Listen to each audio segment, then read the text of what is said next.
Si queremos pensar en crecimiento inclusivo, lo que tenemos que hacer es pensar que en la realidad hay una pura bala de plata que nosotros sabemos que puede ayudar al desarrollo global y al crecimiento inclusivo, y que es la movilidad laboral.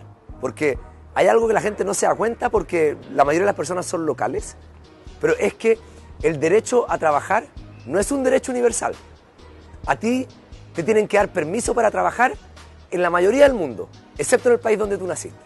¿Ya? Si tú quieres trabajar a cualquier otro país, tú tienes que pedir permiso. Tú no tienes el derecho de ir a vender tu trabajo. Si yo quiero ser dueño de una empresa en otro país, venga, traiga su plata, ponga una empresa. Pero si yo quiero ir a vender mi trabajo, no.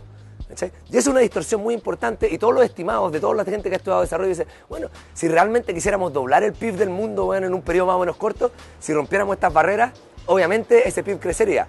Entiendo que no es tan fácil, porque eso generaría un pánico y una desestabilización política.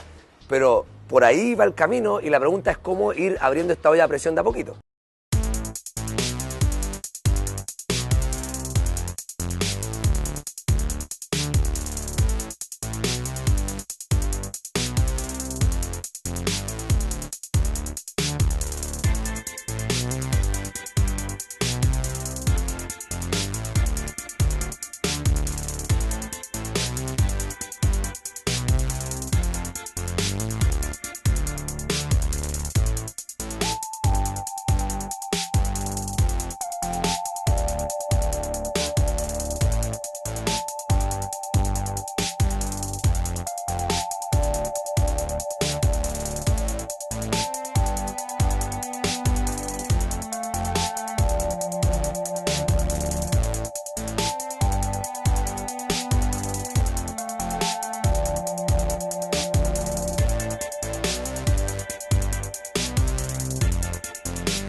Buenas tardes, mi nombre es Mauricio Paolaza, trabajo en el Centro de Políticas Públicas de la Facultad de Gobierno, y les quería mostrar un par de investigaciones que hemos estado trabajando y que esperamos desarrollar, que hemos desarrollado con Vesna y con otros miembros del faculty, y que nos interesó en algún momento ligar al tema de migraciones.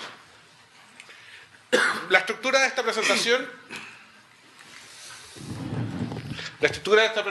va a ser más o menos la siguiente: una pequeña motivación, una especie de contextualización de migración en cifras, para posteriormente conversarles un poco acerca de las dos primeras investigaciones. Vesna posteriormente va a explorar un poco más acerca de la última. En general, nosotros tenemos una idea de la migración que es bastante de corto plazo. Cuando uno va a la historia, se da cuenta que la migración lleva bastante tiempo siendo un fenómeno importante en nuestra sociedad.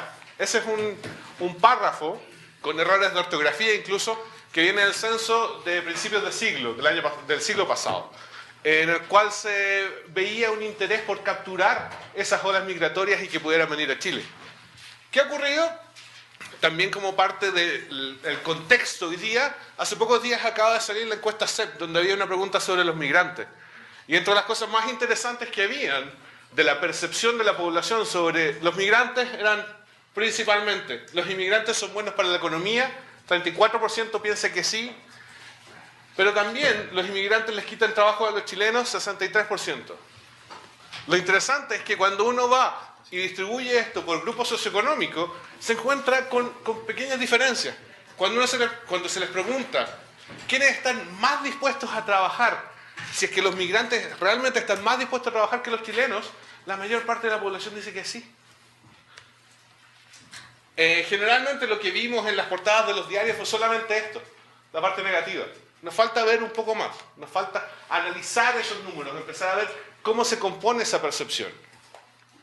¿Qué dicen los números? ¿Qué nos dice la historia de cómo ha evolucionado esto? En general, estos son los niveles de migración del mundo. El número de personas que se mueven en el mundo de un país a otro. Desde 1960 hasta el 2015, con datos de las Naciones Unidas. En general, partíamos de alrededor de 80 millones a hoy día ser más de 250 millones de personas que son migrantes en el mundo. Cuando vamos a estas unidades y tratamos de ver cómo se descomponen regionalmente, vemos que la línea roja es Latinoamérica. Los cambios de migración han sido importantes en el mundo. Latinoamérica está recién empezando. Cuando vemos qué pasó con Europa, principalmente en los 80, 90, vemos que los cambios fueron importantes. Y nosotros vamos a estar viviendo esos cambios en el mediano y corto plazo. Ese es el desafío en el cual nosotros nos estamos involucrando. ¿Qué pasa en Chile? En Chile, estos son los datos históricos de migraciones desde 1854, uno de los primeros censos que hubo en Chile, donde contabilizaba cuánto es el número de migrantes y cuánto es el porcentaje de migrantes. Chile llegó a tener más del 4% de personas migrantes en Chile. Hoy día llegamos al 2, 3. Hemos tenido porcentajes de la población muy importantes que son migrantes y estamos volviendo esos números. No es una novedad, por lo tanto, ver estos procesos de migración. Para el 2017 todavía tenemos algunas dudas cuántos son el número total de migrantes que vamos a encontrar en nuestro país. Hay distintas fuentes. Según algunos está alrededor de los 410.000 para el 2014 hasta los 480.000 en distintas fuentes. Pero ¿qué hemos estado haciendo? Cuando encontramos que había un tema interesante acá y había posibilidad de hacer investigación, lo primero que tratamos de vislumbrar es cómo han sido los procesos migratorios, cómo ha sido la migración bilateral entre los países. Y para hacer eso, ocupamos un par de gráficos que son bastante interesantes. Nos muestran de manera súper simple, esta es la población de chilenos que están afuera de nuestro país, y estos son extranjeros que están dentro de Chile. ¿Qué veíamos? 1960-2015. En 1960 los chilenos iban principalmente a Argentina. ¿De dónde venían principalmente los extranjeros? A Chile venían de Europa. ¿Qué pasa hoy día? Hoy día es un fenómeno completamente distinto. Es parte de lo que estamos analizando. Cómo el crecimiento de distintos grupos, Norteamérica, Perú, el resto de Latinoamérica, creció como volumen de migrantes hacia nuestros países. Así también, los movimientos de migrantes desde Chile hacia otros países han cambiado de manera importante. Si no nos damos cuenta de eso y nos fijamos solamente las personas que llegan a nuestro territorio y no los que se van, nos falta la mitad de la foto. ¿Qué es lo que tratamos de hacer? Tratamos de entender cómo se desarrolla esto a través de los años. Y encontramos que los periodos son bastante distintos. Desde 1960 hasta principalmente los 90, el principal movimiento de migrantes se daba por temas de economía, de ingresos, pero también de instituciones. De la segunda parte es principalmente ingresos, y la tercera parte también tiene que ver con situaciones estructurales en los países de origen. Por ejemplo, hay una migración fuerte en algún momento desde España hacia Latinoamérica, producto de una situación deteriorada en sus propios países. Pero ¿cuál es la parte más interesante? Es que hay otros fenómenos que nos estamos olvidando cuando vemos estos macro números. Como por ejemplo, el capital social de estos migrantes. ¿Por qué un individuo se va a otro país? No solo porque hay mejores oportunidades, sino porque tiene una red para poder desarrollarse en ese país. De hecho, hoy día, con un alumno del magíster, Felipe, estamos tratando de ver cómo ese capital social afecta tu decisión de migrar. Tú no migras donde no hay nadie. Obviamente hay población que migra, que es el pionero. Pero generalmente estas migraciones siguen a otras personas. ¿Cuál es la otra parte de nuestra investigación? Tiene que ver con migración y pobreza. ¿Cómo ha evolucionado la la pobreza desde el punto de vista del migrante? Lo primero que nos dimos cuenta, dijimos, veamos cómo son los pobres por ingreso. 2009-2015. Traje solamente los resultados finales. Chilenos, migrantes, o locales, como quieren llamarlo, versus migrantes. En general, en términos de ingreso, la pobreza es menor entre los migrantes que entre los chilenos. Cuando vemos los casos de pobreza multidimensional, que es la nueva metodología, la nueva forma de entender pobreza en el mundo, nos damos cuenta que hay un pequeño cambio. Y este es el cambio fuerte. La pobreza multidimensional para el año 2015, la última encuesta que tenemos disponible, nos dice que la pobreza es mayor entre estos migrantes que entre los nacionales. Cuando tratamos de analizar esto, cómo se mueve o qué ha pasado durante los años, ha ocurrido este fenómeno. Imagínense que estas son la población pobre chilena y esta es la población pobre migrante del 2009. ¿Qué ocurrió? La población chilena tuvo una mejora de bienestar. ¿En qué sentido? Bajó el porcentaje de población pobre y más encima, aquellos que eran pobres son menos intensos, su pobreza es menos dura. Eso pasó en Chile y casi todos los estudios demuestran eso. ¿Qué pasó con este grupo de migrantes? Si bien bajaron el porcentaje de pobreza, la dureza de su pobreza no ha cambiado tanto. Hay dos explicaciones para eso. Quizás las personas nuevas que están llegando son de una condición más deteriorada que los que ya llegaron, o simplemente hay un cambio estructural. ¿Qué hicimos?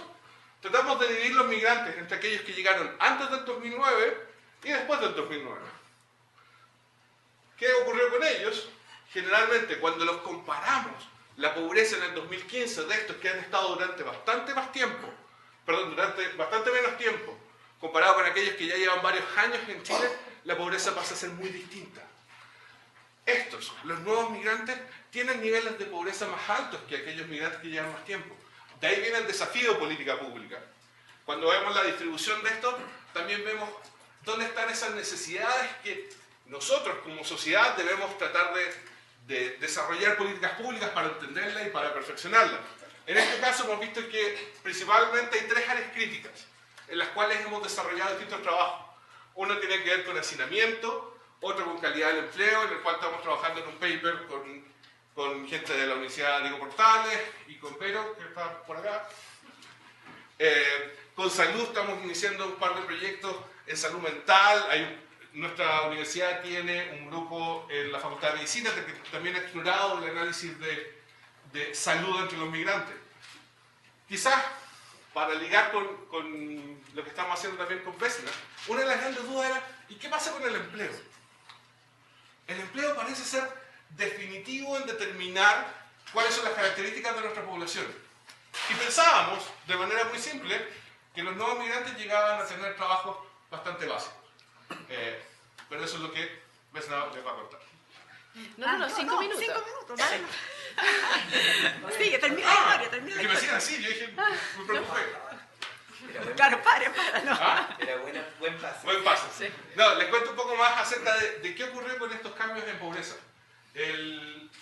Cuando empezábamos a analizar qué ocurre entre los migrantes y los no migrantes, para que tengan una idea, esta es la composición de la pobreza multidimensional para los locales, los nacionales, para los migrantes y para los migrantes nuevos, aquellos que restringimos que hayan llegado después del 2009. Los niveles de pobreza son muy distintos. Hay que hacer una serie de procesos estadísticos para llegar a números confiables y nos dábamos cuenta de los fenómenos que les mencionaba, que hay un par de áreas críticas, principalmente en el área de salud, acceso a salud. ¿Qué hizo el grupo de estudios de Báltica Cabieses, que trabaja en nuestra universidad? Trató de entender qué pasa con los migrantes en términos de salud y cuáles son los desafíos de política pública para eso. ¿Qué es lo que estamos haciendo nosotros?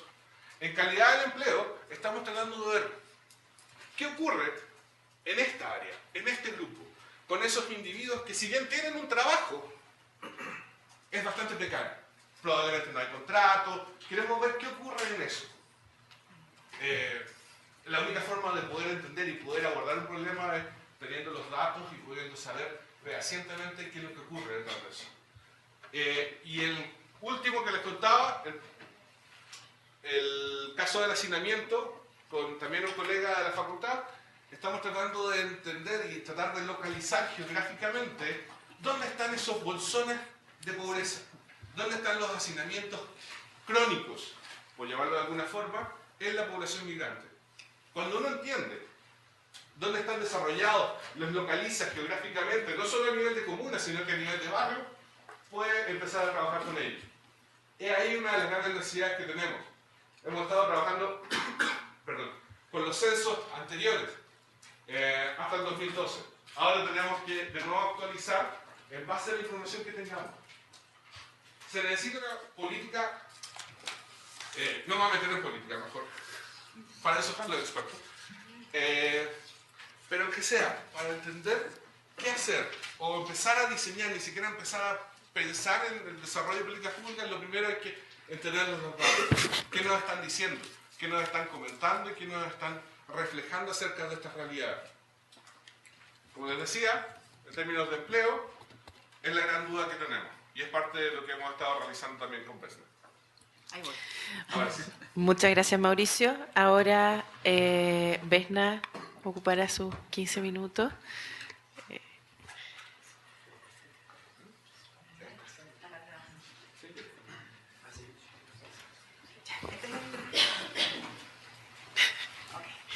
Bueno, buenas tardes, gracias por venir un viernes en la tarde.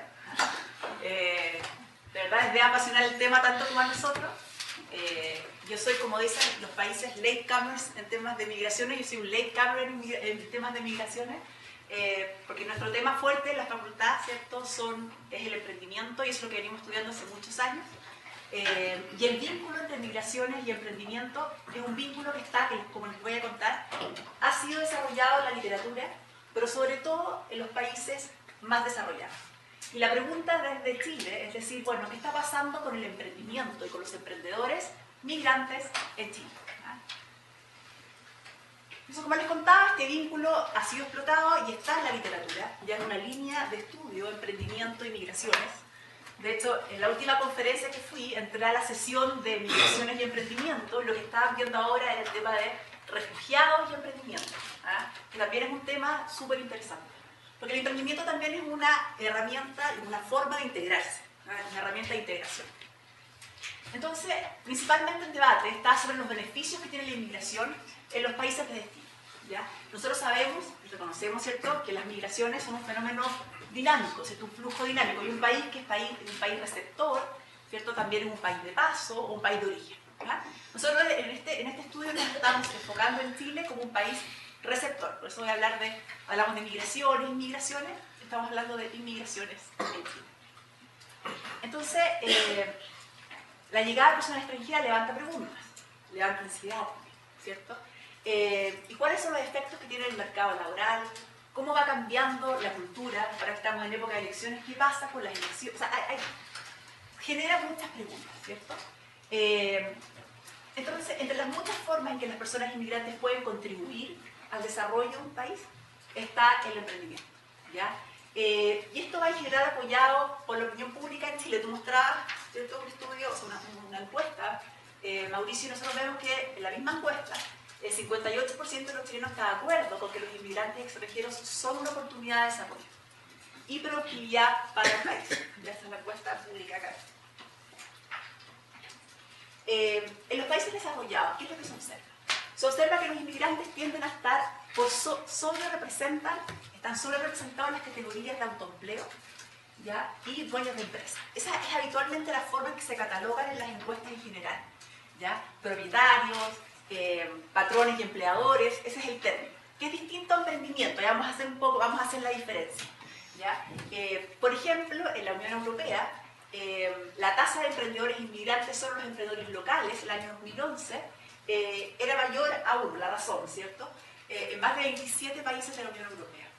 En Estados Unidos, el 16% de las empresas de mayor impacto en la industria de la alta tecnología tiene al menos un emprendedor inmigrante, ¿ya?, en los equipos fundadores. Y en biotecnología esta tasa es aún más alta, y es del 25%. Siento que estoy tapándole, pero sí. ¿Y qué es lo que hizo despegar las investigaciones en torno a emprendimiento y cierto, inmigraciones? Fue el fenómeno de Silicon Valley, ¿ya?, que reveló que emprendedores chinos, indios, coreanos generaron más de 58.000 nuevos empleos entre el 95 y el 98. ¿Okay? ¿Por qué los inmigrantes son vistos como más emprendedores? ¿Qué es lo que nos muestra la literatura? Y aquí hay toda una conversación en torno a lo que se hacía, ¿cierto?, cuando fue este fenómeno de Silicon Valley, y se hablaba de los superemprendedores inmigrantes, ¿ya? Entonces, ¿por qué ellos son superemprendedores? Ese era el concepto. Una de las teorías es que son menos aversos al riesgo. Son personas ya quemaron sus naves en los países de origen y están dispuestos por su personalidad, por la forma que tienen de ser, sus actitudes, sus atributos, a tomar riesgo, ¿cierto? La segunda razón es porque tiene una mejor capacidad de detectar oportunidades, ¿ya? Y un emprendedor es una persona que es capaz de detectar oportunidades en la vida. ¿Ok? Ustedes van.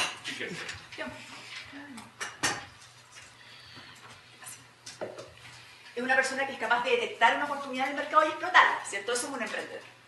Y los emprendedores inmigrantes en general tienen esa característica, que son capaces de mirar fuera del cubo. Eso está altamente, ¿cierto?, documentado. Pero la otra razón, y una que un poco la raíz de cuando empezamos estas investigaciones, era por un tema de exclusión en el mercado laboral formal, ¿ya? Y por lo tanto, eso los llevaba y los forzaba a emprender. Eso es conocido como el emprendimiento por necesidad, ¿cierto? Nosotros tenemos dos tipos de emprendimiento en general. Uno es el emprendimiento por oportunidad, que está vinculado a este emprendedor que uno piensa, ¿cierto?, de Silicon Valley, que es capaz de detectar la oportunidad en el mercado, ¿cierto?, y explotarla. Y por otro lado, tenemos otro tipo de emprendimiento que habitualmente tiene un menor impacto, que es el emprendimiento por necesidad, ¿ok? Y ese es el que Nodé, por ejemplo, dice, probablemente eso es lo que estamos observando. Entonces, ¿cuál es el vínculo entre el emprendedor migrante y el desarrollo? ¿Ya? ¿Cuál es el vínculo? Es directo. Son estos súper emprendedores, ya migrantes que están generando, ¿cierto?, mayor desarrollo, y ahí la evidencia es mixta. Y la clave aquí tiene que ver con que las altas tasas de actividad emprendedora no llevan necesariamente a obtener resultados favorables desde el punto de vista económico para los países. Y eso tiene que ver con la diferencia entre emprendimiento por necesidad y emprendimiento por oportunidad, ¿ok? Entonces hay un paper que para los que hacen políticas públicas de Shane, que dice, no pongamos plata en cualquier tipo de emprendimiento. Son dos fenómenos distintos, ¿ya? Esto no es un fenómeno heterogéneo. Como plantea Baumol en el año 90, ¿cierto?, las actividades emprendedoras difieren y no todas tienen un impacto positivo en la economía. O sea, ahí nos detuvimos y dijimos, ok, veamos, ¿cierto?, qué es lo que está pasando en Chile. Son los migrantes chilenos, los migrantes que están en Chile, si depende tanto del contexto, y estamos acostumbrados a mirar lo que pasa en países tradicionales, ¿cierto?, que son más desarrollados por las instituciones. Entonces, ¿por qué no vemos lo que está pasando en países como Chile, Corea, Malasia, Italia, entre otros, que ahora están siendo los países denominados latecomers, donde están recibiendo, ¿cierto?, más población inmigrante? Y ahí está Chile. Entonces tenemos los datos de la CACEN, por ejemplo, que nos muestran, acá lo azul, es la migración total, y acá están los naranjos, son los migrantes mayores de 18 años, que es un poco lo que hablabas tú, que el fenómeno está siendo creciente.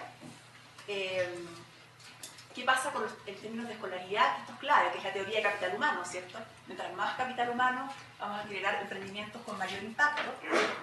Observamos que la población migrante tiene más años de escolaridad que los nacionales o locales. Y por lo tanto queremos testear dos hipótesis, ¿ya? Lo que queremos testear es si efectivamente los inmigrantes son más emprendedores que los locales o nacidos en Chile, que es lo que se ve en los países más desarrollados.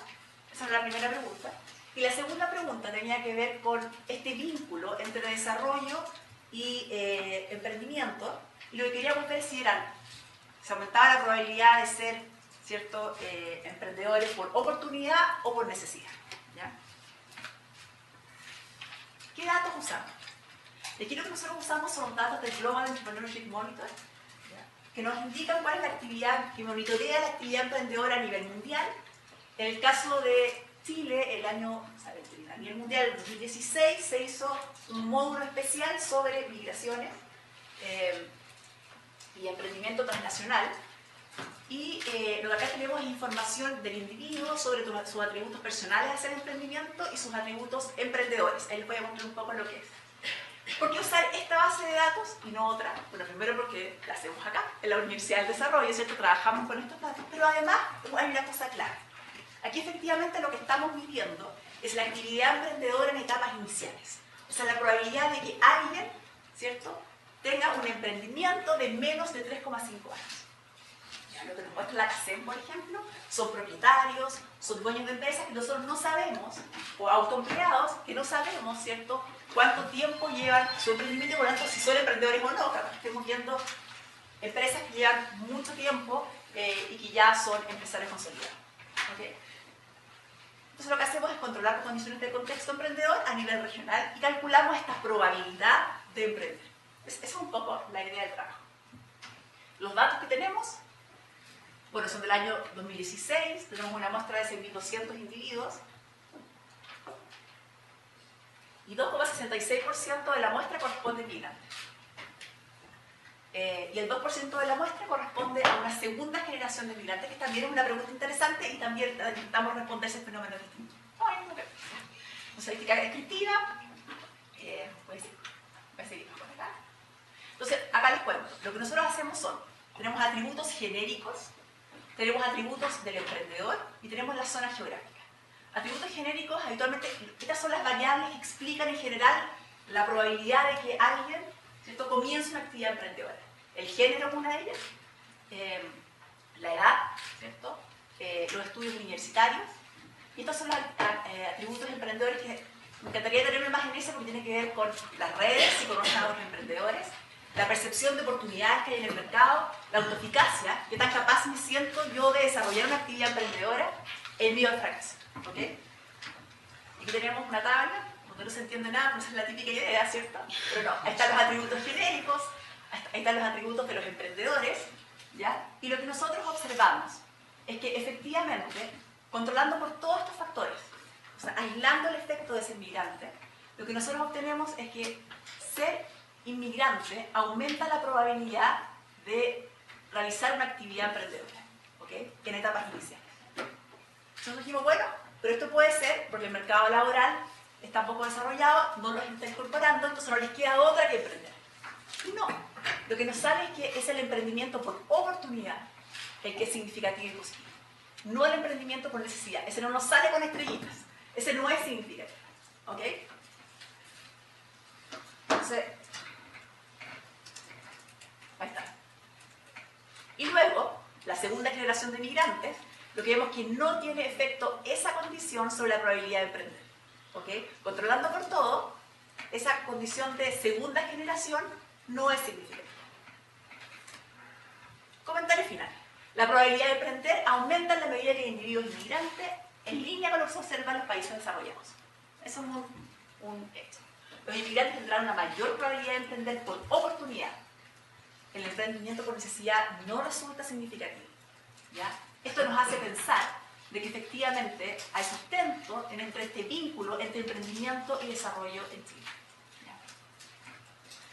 Los emprendedores inmigrantes tienen un nivel de educación, que tienen educación universitaria, ya tienen una mayor probabilidad de emprender por oportunidad que un local. O sea, un chileno con el mismo nivel de educación que un migrante tiene menos probabilidad de emprender. ¿Okay? Ese gráfico, pero ese gráfico es impresionante. ¿Ya? Lo que sustenta la relación entre capital humano, migración y emprendimiento. Ahora, ¿qué pasa con la segunda generación? Todavía no tenemos una historia para eso, pero lo que nos hace pensar, desde el punto de vista bien positivo, es que esto puede explicar una integración. ¿Ya? Que ya la segunda generación se logró integrar y el comportamiento que tiene no es disímil al de un emprendedor migrante, al de un emprendedor local. ¿Ya? Acá con todas las salvedades del caso, que cuando estamos viendo segunda generación en un corte este año, lo que estamos observando es gente que tiene más edad, o sea, es una generación distinta, por eso es difícil hacer la interpretación todavía. Pero ahí hay que indagar un tema interesante que tiene que ver con la segunda generación. Eso. Gracias. Muchas gracias, Vesna. Gracias a los dos panelistas porque se han ajustado muy bien al tiempo. Ahora escucharemos a Rodrigo Sandoval, jefe nacional del Departamento de Extranjería y Migración del Ministerio del Interior. Rodrigo. Gracias. Cuando les advirtieron que habían previsto que no habláramos mucho, les aseguro que pensaban en mí. Así que voy a hacer un esfuerzo grande por hablar en poco tiempo y voy a tener que... Esto me lo descuentan, ¿no? ¿El agua o el tiempo? Gracias. Entonces quiero aprovechar de hacer algunas prevenciones. Los datos que voy a acompañar, la presentación se queda con ustedes, así que solamente voy a hacer algunos juicios sobre los datos, fundándome principalmente en algunas cosas en las cuales tanto Mauricio como Vesna se me adelantaron. Una primera reflexión que me gustaría, a partir de las cosas que ya nos han planteado, es primero entender que no hay una misma lógica. Ustedes me dicen cuando estoy listo. No hay una misma lógica en la migración. La migración siempre es lógica, porque la migración la ejecutan, la realizan, la deciden seres inteligentes, racionales.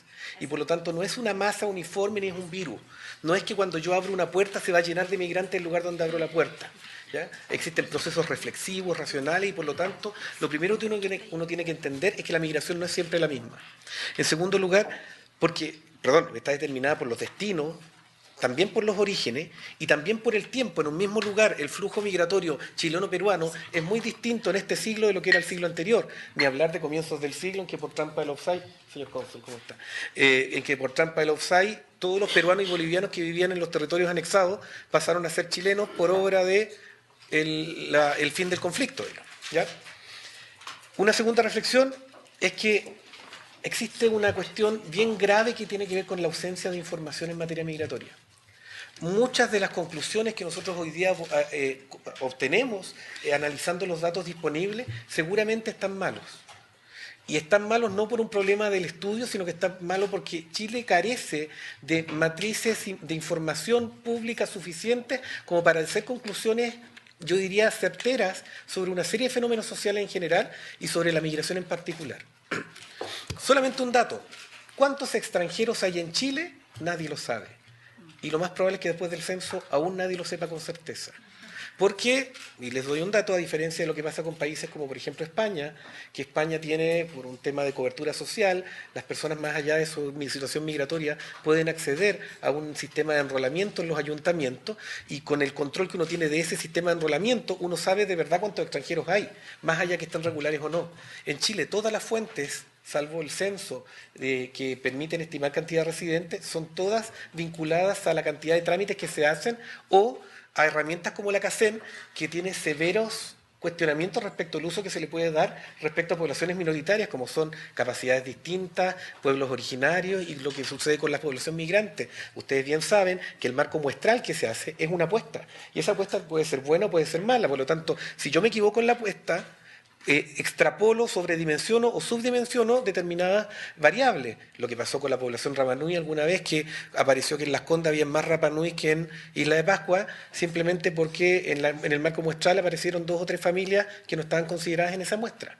Entonces, lo que uno tiene que observar es que tiene que tener mucho cuidado con las conclusiones que saca hoy día a partir de las cifras que tiene, porque la verdad es que no es muy lindo de reconocerlo, pero no contamos con una información de calidad. Y por lo tanto, con esa reflexión, con esa apertura sobre todo que yo creo que uno tiene que tener cuando habla de fenómenos que no logra dimensionar, la primera interpelación que quiero hacer es a la humildad. Los expertos en migración, alguien que se define como experto en migración, la verdad es que fumó algo antes de empezar a hablar. No es posible ser experto en migración, porque sería algo así como ser experto en la naturaleza humana, porque es tan variada la migración, por lo que ya he dicho, que es imposible uno estar en condiciones de abarcar todos los fenómenos, todas las dimensiones. Dicho eso, no tengo el apuntador para poder empezar. Perdón.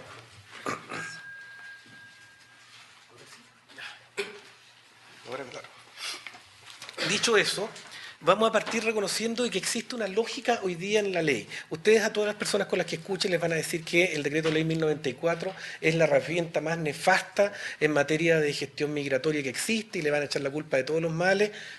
Está bien, el decreto ley 1094, digamos que lo vamos a ver al final, es la guinda de la torta de un proceso evolutivo de la sociedad chilena en términos de cómo mira la migración.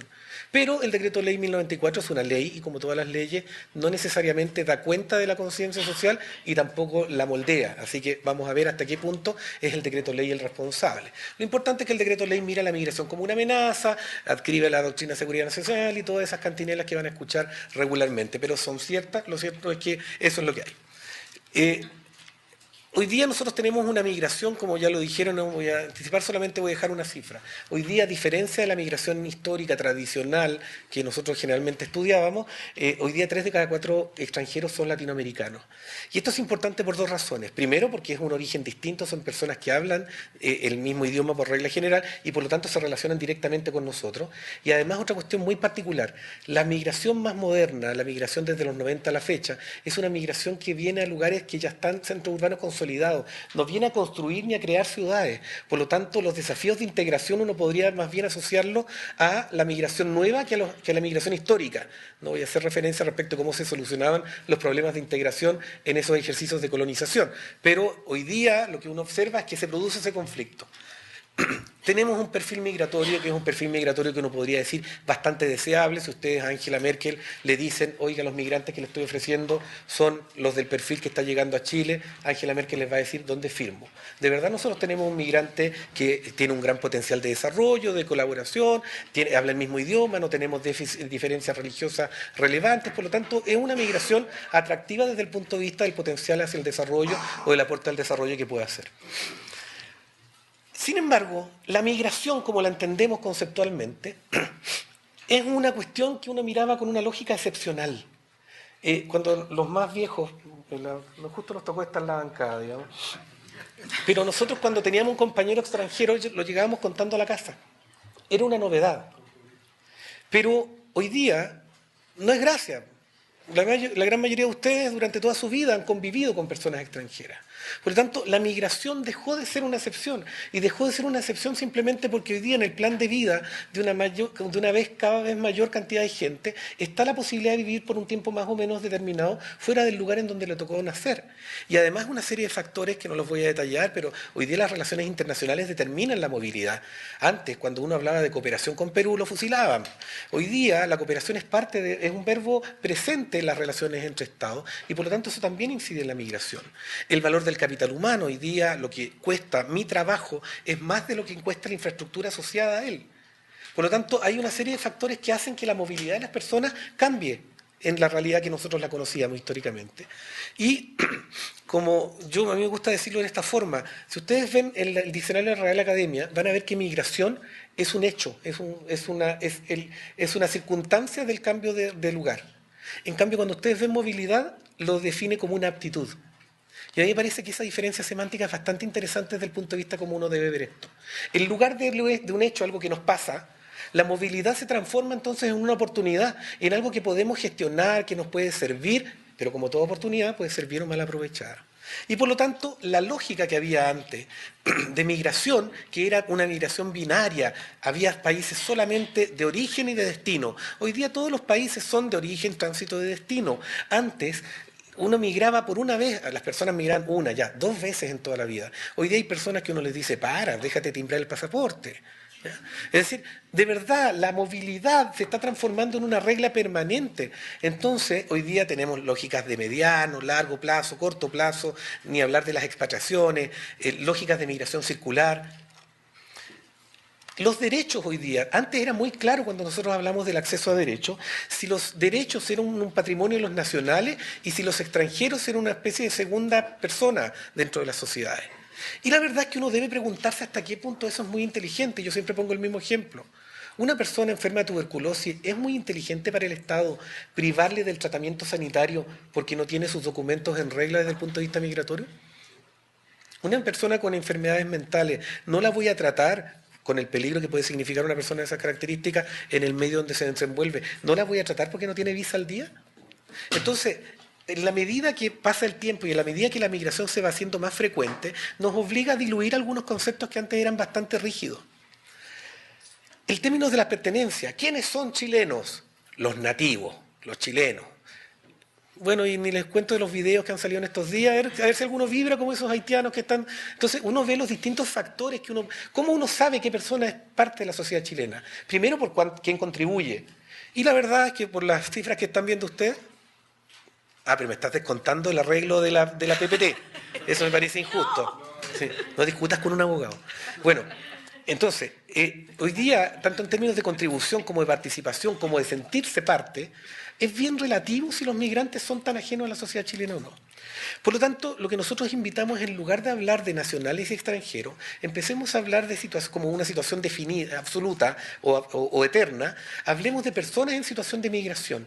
Porque si yo estoy en la línea de la concordia, estoy acá, soy chileno, pero doy un paso y me transformo inmediatamente en migrante. Y por lo tanto, una persona se encuentra en situación de migración, y cuando uno deja de ver la calidad del estatus de migrante como una cuestión indeleble, comienza también a estar en condiciones de comprender mejor lo que son las decisiones migratorias y los impactos que tienen. Cuando uno habla de política migratoria, y hay una gran discusión de si hay política migratoria o no, no es otra cosa que resolver una tensión entre el derecho que tiene el Estado para definir quiénes entran y salen de su territorio versus el derecho que tiene una persona de buscar un destino donde pueda realizar y encontrar un proyecto de vida digno y suficiente para él y su familia. La forma en la que uno resuelva eso es la política migratoria de un país. Y por lo tanto, una política va a ser más o menos estricta o restrictiva, en la medida le da más o no preeminencia al rol del Estado en términos de definir eso, o le da más espacio al derecho de las personas para optar. Como nosotros sabemos, existe un sistema internacional que define esto. Esto no es libre, esto no se produce en un laboratorio, esto se produce en una realidad concreta, en una realidad sobre todo nacional. Tiene que ver con lo que hablaba de la información al comienzo, y ya les voy a explicar por qué. Como no da lo mismo, entonces nosotros no podemos pretender aplicar modelos migratorios de otros países a lo que es la realidad chilena, simplemente porque la realidad, las posibilidades de resolver esta tensión están determinadas por una serie de factores que son individuales y únicos respecto de cada país. Y solamente les quiero mostrar uno. Los dos modelos selectivos más estudiados y más admirados a nivel mundial son el australiano y el canadiense. Hasta hace poco estaba el europeo, no lo voy a mencionar. Pero por favor observen una propiedad común que tienen tanto Canadá como Australia. Ustedes ven la misma posibilidad de ingresar en forma clandestina, tanto a Australia como a Canadá, que existe respecto a Chile. ¿Habrá algún país que tiene más frontera por menos territorio y por menos cantidad de habitantes que Chile? Y por lo tanto, Chile tiene la misma posibilidad de controlar quienes ingresan materialmente a su territorio que lo que hace Canadá o Australia. Última pregunta entonces. ¿Entonces Chile puede aplicar con la misma posibilidad el modelo selectivo de migración? No digo que no haya que tener políticas selectivas, lo que digo es que no puede ser un modelo absolutamente selectivo, porque no solamente por esto, sino que también por tratados internacionales y por acuerdos internacionales, nosotros permitimos que muchas personas puedan ingresar a Chile no solamente sin visa, sino que además sin pasaporte, Mercosur. Y por lo tanto, cuando uno se plantea la posibilidad de controlar quiénes finalmente entran a Chile, no es solamente un tema de poner visa y poner muros, también es un tema de reformular toda la relación de, por ejemplo, vínculos regionales que tenemos con otros países. Porque el tema está en que hoy día las personas de Latinoamérica, a lo menos, del Mercosur, pueden ingresar y se pueden quedar materialmente. Otra cosa es si lo hagan en forma regular o no, pero esa posibilidad material existe. Por lo tanto, este modelo del Decreto Ley 1094 hoy día es distinto.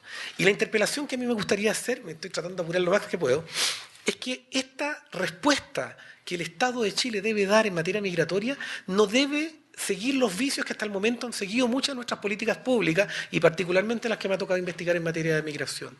Primero, el voluntarismo. La migración no es lo que queremos. La migración es un fenómeno social, la migración es un fenómeno humano y por lo tanto es una cuestión que uno puede llegar a regular, llegar a incidir, pero jamás puede llegar a gobernar. Y por lo tanto, lo primero que se necesita es realismo. Y en este tema del realismo es súper importante tener información realista, verdadera, información concreta, información veraz. Y ahí estamos muy al debe.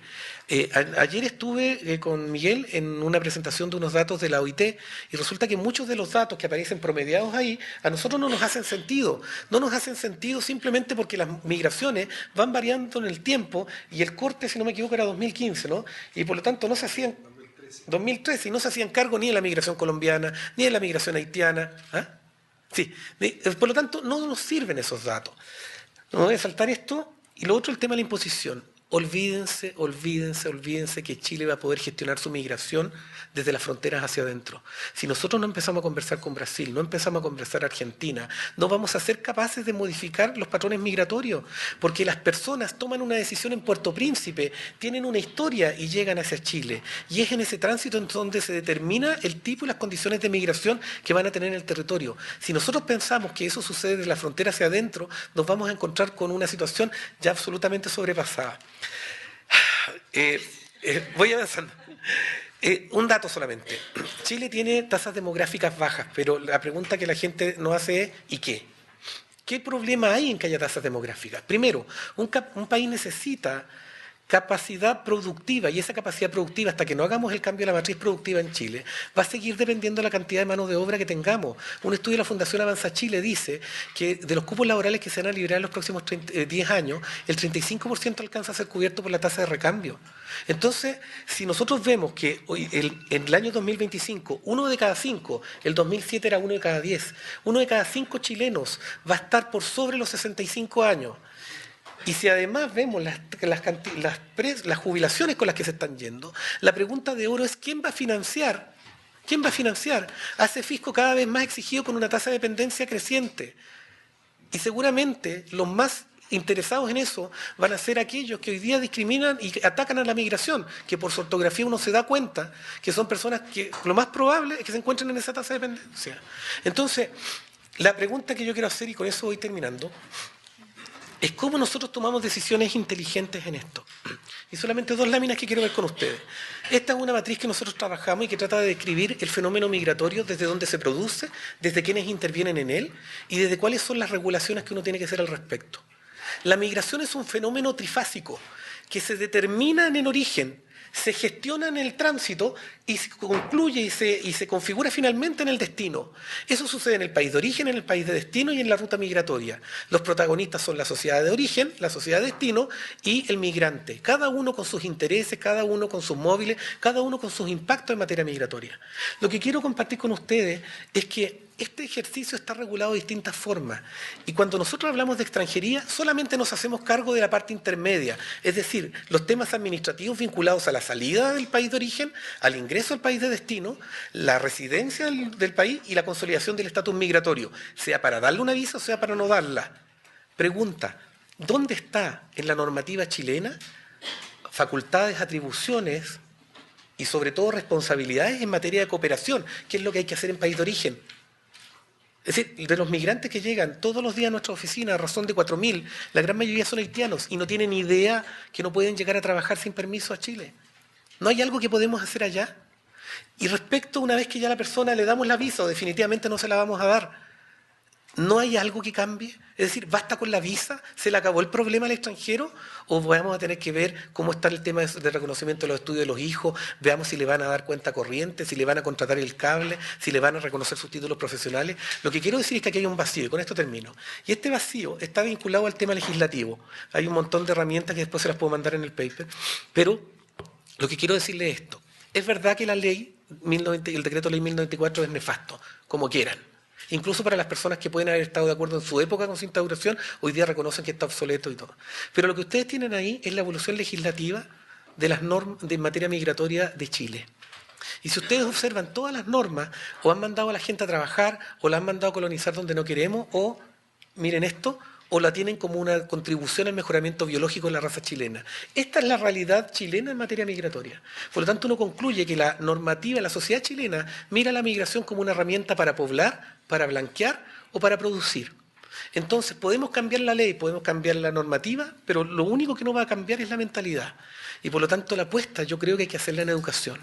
Hay que hacerla en términos de cambiar los patrones relacionales que tenemos con aquello que es distinto y con aquello que nos amenaza en términos de nuestra supuesta identidad. Eso, perdón, yo sé que me pasé, pero eso. Gracias. Está muy bien. Muchas gracias, Rodrigo. ¿Cómo usted?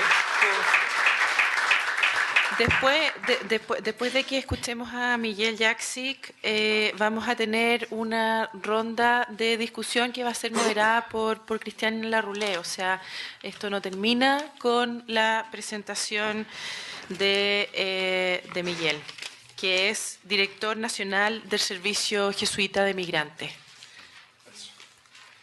¿Filas todavía para escuchar? Bueno, yo soy director de esta fundación, que tenemos oficina en Ciudad de Madrid, en San Juan, Santiago, en 50 países, y lo digo porque nuestra aproximación a la migración es primero en el territorio, en el terreno, en la frontera, en las escuelas, en las oficinas, directamente con los migrantes. Sobre eso hacemos reflexión y análisis, y ese es el material que usamos para joder al gobierno de turno, para avanzar en políticas públicas más inclusivas. Y digo esto porque voy a decir lo que dijo Rodrigo. Ayer en un seminario, una persona me va a decir que presenta un estudio del 2016, que presenta este año, hablando del contexto migratorio con datos del 2013. Cuando ni Venezuela, ni Colombia, ni Haití eran temas, la realidad es muy rápida y cambia muy rápido. Cuando uno dice que en Chile podríamos tener en 8 años más 1 millón de migrantes, hace 4 años nadie sabía que íbamos a tener hoy día 70.000 haitianos o varios miles de venezolanos. Eso es, no se puede como predecir, es muy difícil. Entonces, quiero decir solamente, yo no he hablado mucho de cifras, que Chile vive un proceso normal, que vive un país de ingreso medio, que convertirse en destino de migración. Chile tiene un país estable, es el país más seguro de toda América Latina, es un país que el tipo de cambio favorece 2 o 3 veces el país de origen.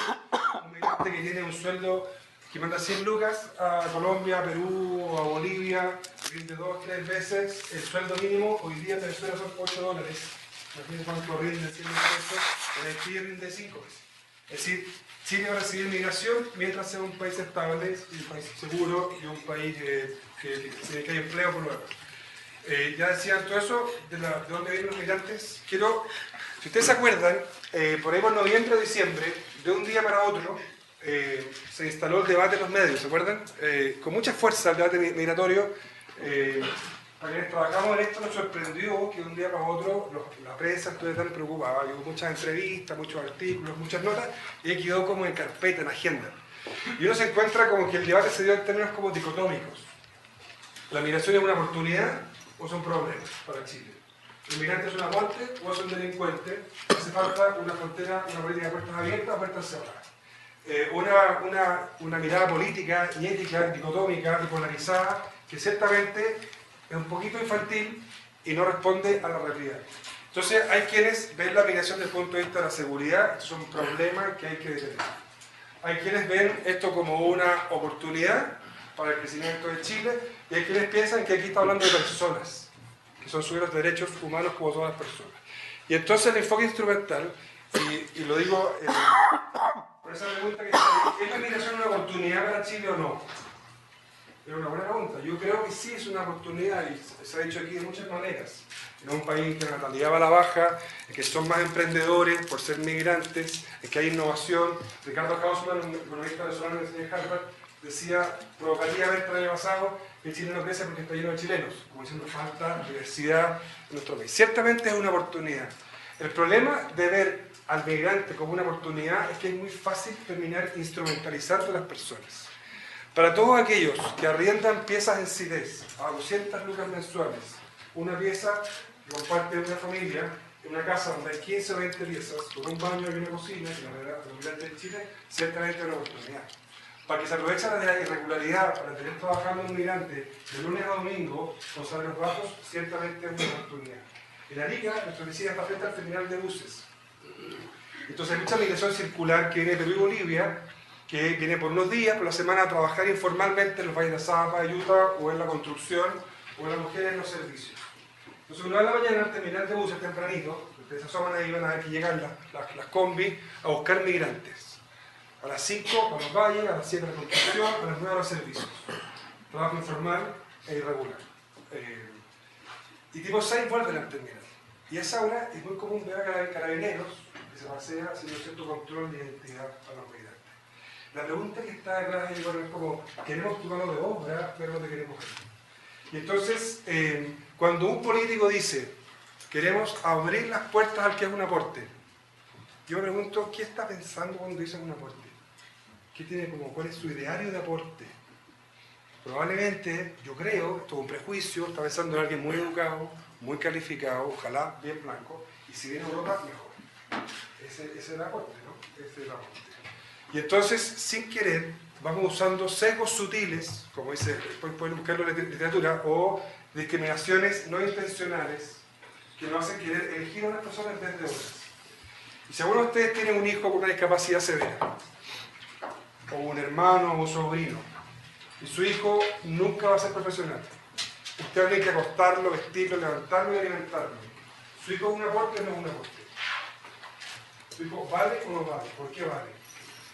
Esa aproximación a los derechos fundamentales no solamente está en la ética cristiana, obviamente, y también en la ética de los derechos humanos, sino también lean a Kant en la crítica de la razón práctica, en el Imperativo Categórico, segunda versión, obra de tal manera que en todo tiempo y en todo lugar trates al otro siempre como un fin y nunca como un medio.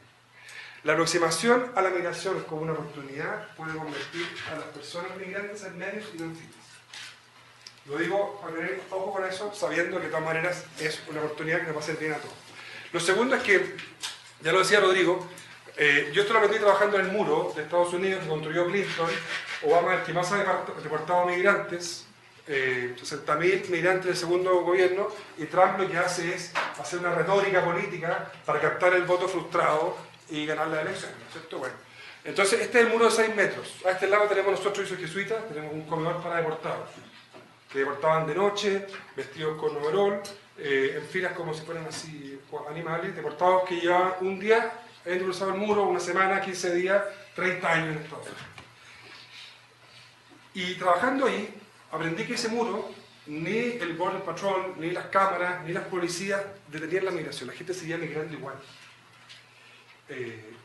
Y también aprendí, lo que he visto después en la frontera de Haití con Dominicana, Colombia con Venezuela, Guatemala con México, Chile con Bolivia, con Perú, etc.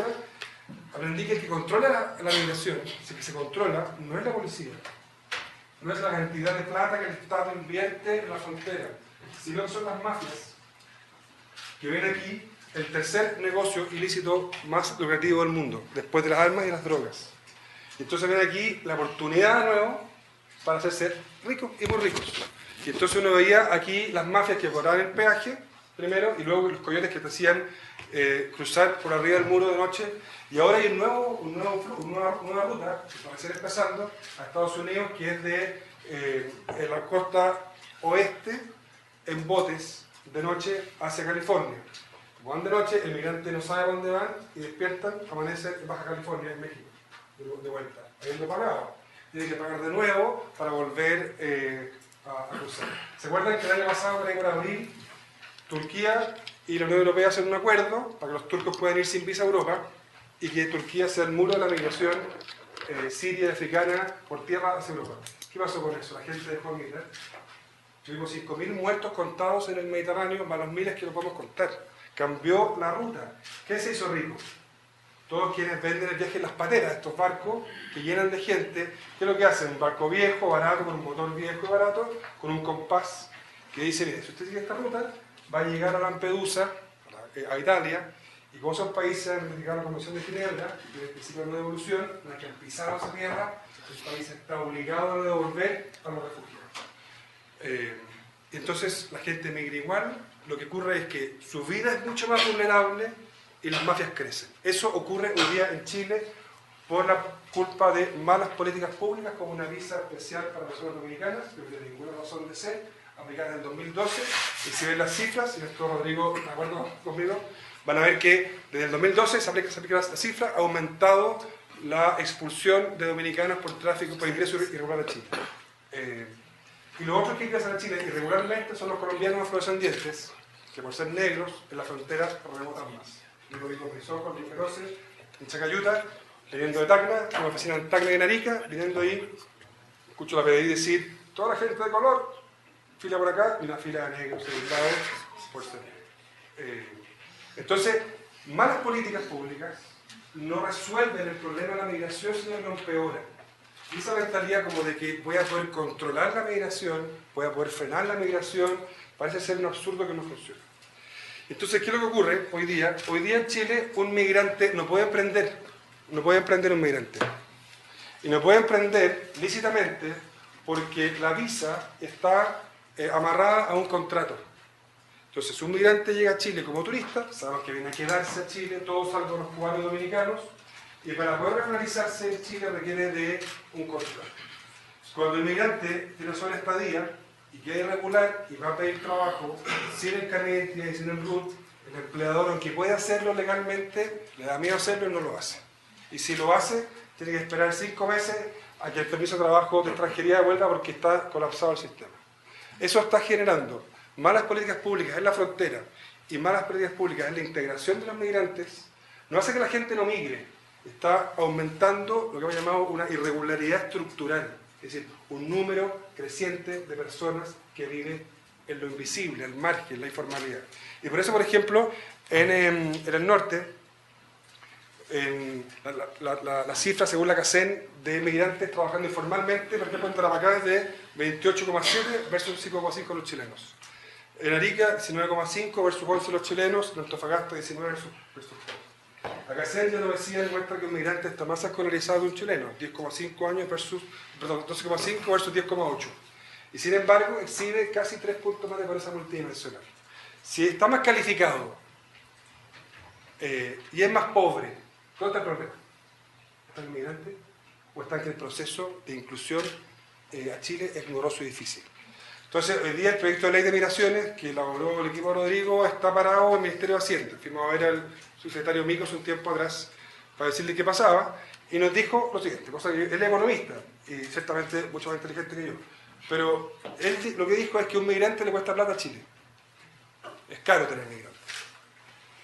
Entonces yo dije, bueno, ¿es caro tener migrantes? ¿Por qué es caro tener un migrante? Un migrante que hace sus trámites de extranjería paga. ¿Cuánto es la visa para los bolivianos? 200.000 pesos. Que son visas muy caras. Y extranjería recauda al año 26.000 millones de pesos. Entonces, no es tan caro. Y un migrante que está regularizado, fíjense que nosotros atendemos muchos migrantes al año, hicimos una mini CACEN en nuestros equipos para poder como comprobar lo que habíamos pensado o intuido. Hemos intuido que lo que más excluye a un migrante en Chile es la irregularidad migratoria. Y lo mostró nuestra mini CACEN, que es lo que más excluye. Un migrante regular, es decir, con visa, alguien que trabaja formalmente y no lo explota. Alguien que se afilia a FONASA, cotiza en la AFP, paga impuestos, contribuye al fisco. Y si te preocupa la seguridad, sabes quién es y dónde está. Un migrante con malas políticas públicas que entra irregularmente, no sabes quién es ni dónde está. No se afilia a FONASA, salvo ahora por FONASA lo puede hacer. No cotiza en la AFP, vive en unas piezas nefastas, hacinado, con peligro de muerte, lo que ocurre habitualmente con los migrantes. Entonces, les quería decir nomás que las buenas políticas migratorias o las buenas maneras de entender la migración es contraintuitivo, porque la intuición tiende a ser como regular, controlar, frenar, o bien mirar la oportunidad. Y cuando uno le da vuelta a las cosas y las mira bien, se da cuenta que es más bien contraintuitivo. Y termino, me queda poquito, ¿no? Quiero decir que para mí, por ejemplo, hablar de esto es muy fácil en dos ambientes, donde siempre la gente quiere migrantes. En el mundo centro-izquierda progre y en el mundo liberal centro-derecha. Por razones parecidas o distintas. Y es porque ninguno de nosotros que está aquí se siente amenazado por los migrantes. La literatura habla de la amenaza realista y la amenaza simbólica. Cuando uno siente que el migrante cambia la identidad de un lugar o cuando el migrante le quita la pega, etc. ¿No? Nosotros no nos pasa eso. Pero cuando el 80% de los chilenos vive con un ingreso per cápita de 500 lucas o menos, que lo que tiene se lo ha ganado por esfuerzo, por mérito, no por apellido ni por pituto, que la mujer que en el consultorio, el 80% de la salud del Chile es pública, espera en el consultorio su turno mucho tiempo, que viene una persona negra, una mujer negra de otro país, con o sin razón como técnica, sin asidero teórico no científico o metodológico, no tengo idea. Esa persona percibe y siente que el migrante lo está amenazando. Y yo no creo que nosotros podamos echarnos al bolsillo y decirle a él que es un xenófobo racista, o a ella es xenófobo racista. Porque con o sin razón es lo que vive todos los días. Alguien que viaja en micro 2 horas. Y después, un investigador de la Católica decía ayer que la tasa de participación de migrantes en el trabajo, en el empleo, es del 2%. Yo creo que es mucho más hoy día. Son cifras que están muy atrasadas. Entonces decía que no hay ningún impacto de la migración en el empleo, ni por salario, ni por desempleo. Nosotros tenemos un programa laboral. Y cada vez que hablamos con empresarios, nos dicen que quieren migrantes. Llegó ayer, por ejemplo, la semana pasada, la empresa Maersk, que hace contenedores. en San Antonio, que tiene una meta de 60 contenedores al mes y están haciendo 35 o 36 contenedores al mes. Entonces dice porque el San Antonino no quiere trabajar, porque es flojo. Entonces quieren migrantes. En la construcción, estuve con la Cámara de Construcción con el vicepresidente, dice que en la construcción lo único que quieren son migrantes. Faltan trazadores, faltan albañiles, carpinteros, dice que un peruano es muy buen albañil. Ese discurso se está permeando y obviamente afecta a los chilenos. Hicimos un estudio en los consultorios y la mujer que atiende, la enfermera, la matrona, decía que, bueno, que la mujer migrante embarazada no hace su control de embarazo por flojera o porque en su país no hay consultorio o porque no sabe. Y empezamos a investigar y descubrimos otra cosa, que el consultorio, la sala de espera, es un lugar muy hostil para la mujer migrante, porque se siente muy atacada por la mujer chilena. Tenemos hoy día un desafío bonito en el país, que no es un tema, yo creo, de oportunidad o no oportunidad. La migración no es algo nuevo, es algo que ha acompañado al ser humano desde que hay ser humano, de toda la vida. Es un fenómeno de la vida y la tarea que tenemos por delante nosotros es convertirnos en un modelo de buenas prácticas, un país y la región sea un modelo de buenas prácticas. Primero, que reconozca la incondicionalidad de los derechos de las personas. Alguien tiene derechos no por ser... ¿Qué viene? ¿Se acabó? Sí, se acabó, Ya. pero... No por ser chileno, extranjero, gay o no gay, sino por ser persona. Eso es fundamental.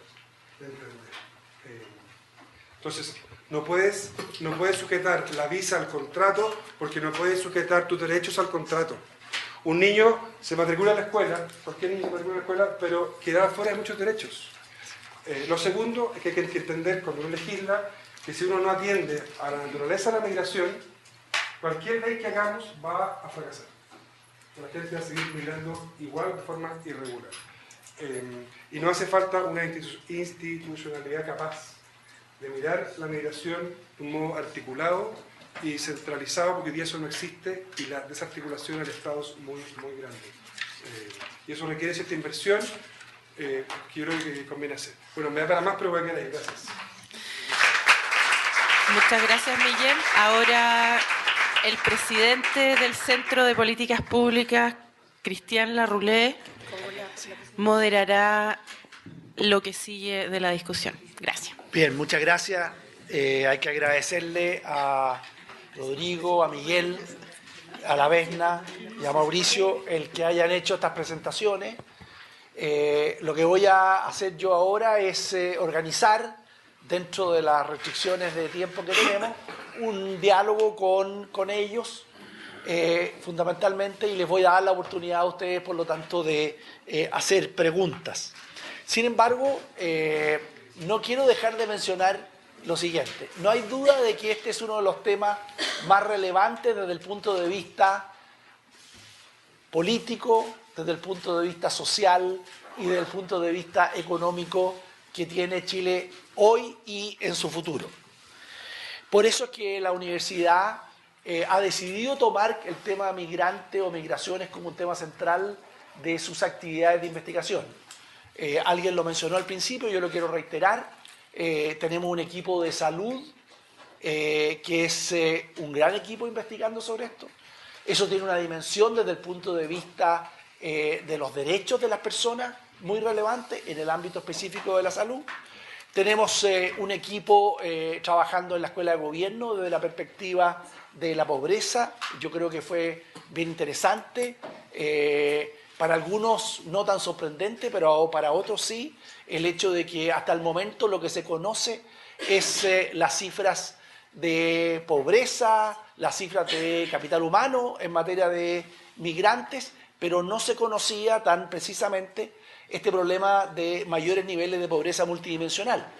Y eso, ¿por qué digo que para algunos no era tan extraño? Porque refleja un tema de fondo. ¿Y qué refleja? Algo que dijo Miguel, y es que las políticas públicas del país, especialmente en un país que ha desarrollado durante los últimos 35 años una sofisticación muy alta en materia de política social, de los más sofisticados por lejos de América Latina, no tiene incorporada esta variable. Ese es el punto. Y por eso es que es interesante el trabajo que Mauricio está haciendo. Y por último, también lo que ha mencionado la Vesna. y que tiene que ver con el tema del emprendimiento. El inmigrante es una persona que no solamente en Chile, en todas partes del mundo, contribuye significativamente a los procesos de emprendimiento, especialmente cuando se viven cambios tecnológicos tan profundos en un mundo global como el que estamos viviendo. Yo quiero aprovechar ahí de decir algo que viene un poco más de mi sesgo y por eso que traje un gráfico yo. Yo traje dos gráficos. Y es lo siguiente, ese es un gráfico. ¿Qué muestra ese gráfico? La línea que está en naranjo es una línea que nosotros de un indicador de calidad institucional. Hoy día en el mundo se sabe que los procesos de desarrollo económico y social están asociados a la calidad de la institución. Muchas personas habrán leído el libro ¿Por qué Why Nations Fail? ¿Por qué fallan las naciones? De un profesor de MIT, Acemoglu, y de Chicago, Robinson. Bueno, ellos explican cómo la calidad de las instituciones tiene que ver con esto. Fíjense este gráfico. Esto es Chile, siglo XIX, y Chile, siglo XX, hasta el siglo XXI. Directa correlación entre el proceso de migración. Los migrantes, hay factores económicos puntuales, familiares, redes, todos esos factores, pero suelen ir a aquellos países de mayor calidad internacional.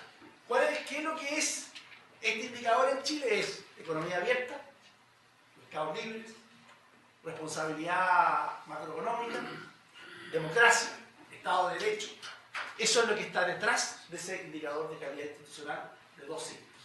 Y ustedes ven de nuevo las tasas de inmigrantes sobre población total, hay una muy directa relación en esto. No estoy diciendo que esto es lo único, pero hay que tener presente esto. Y el otro gráfico, muy puntual, de un paper que descubrí anoche, a alta hora de la madrugada. Este es un trabajo recién publicado que muestra otra relación con instituciones. ¿Y cuál es la relación?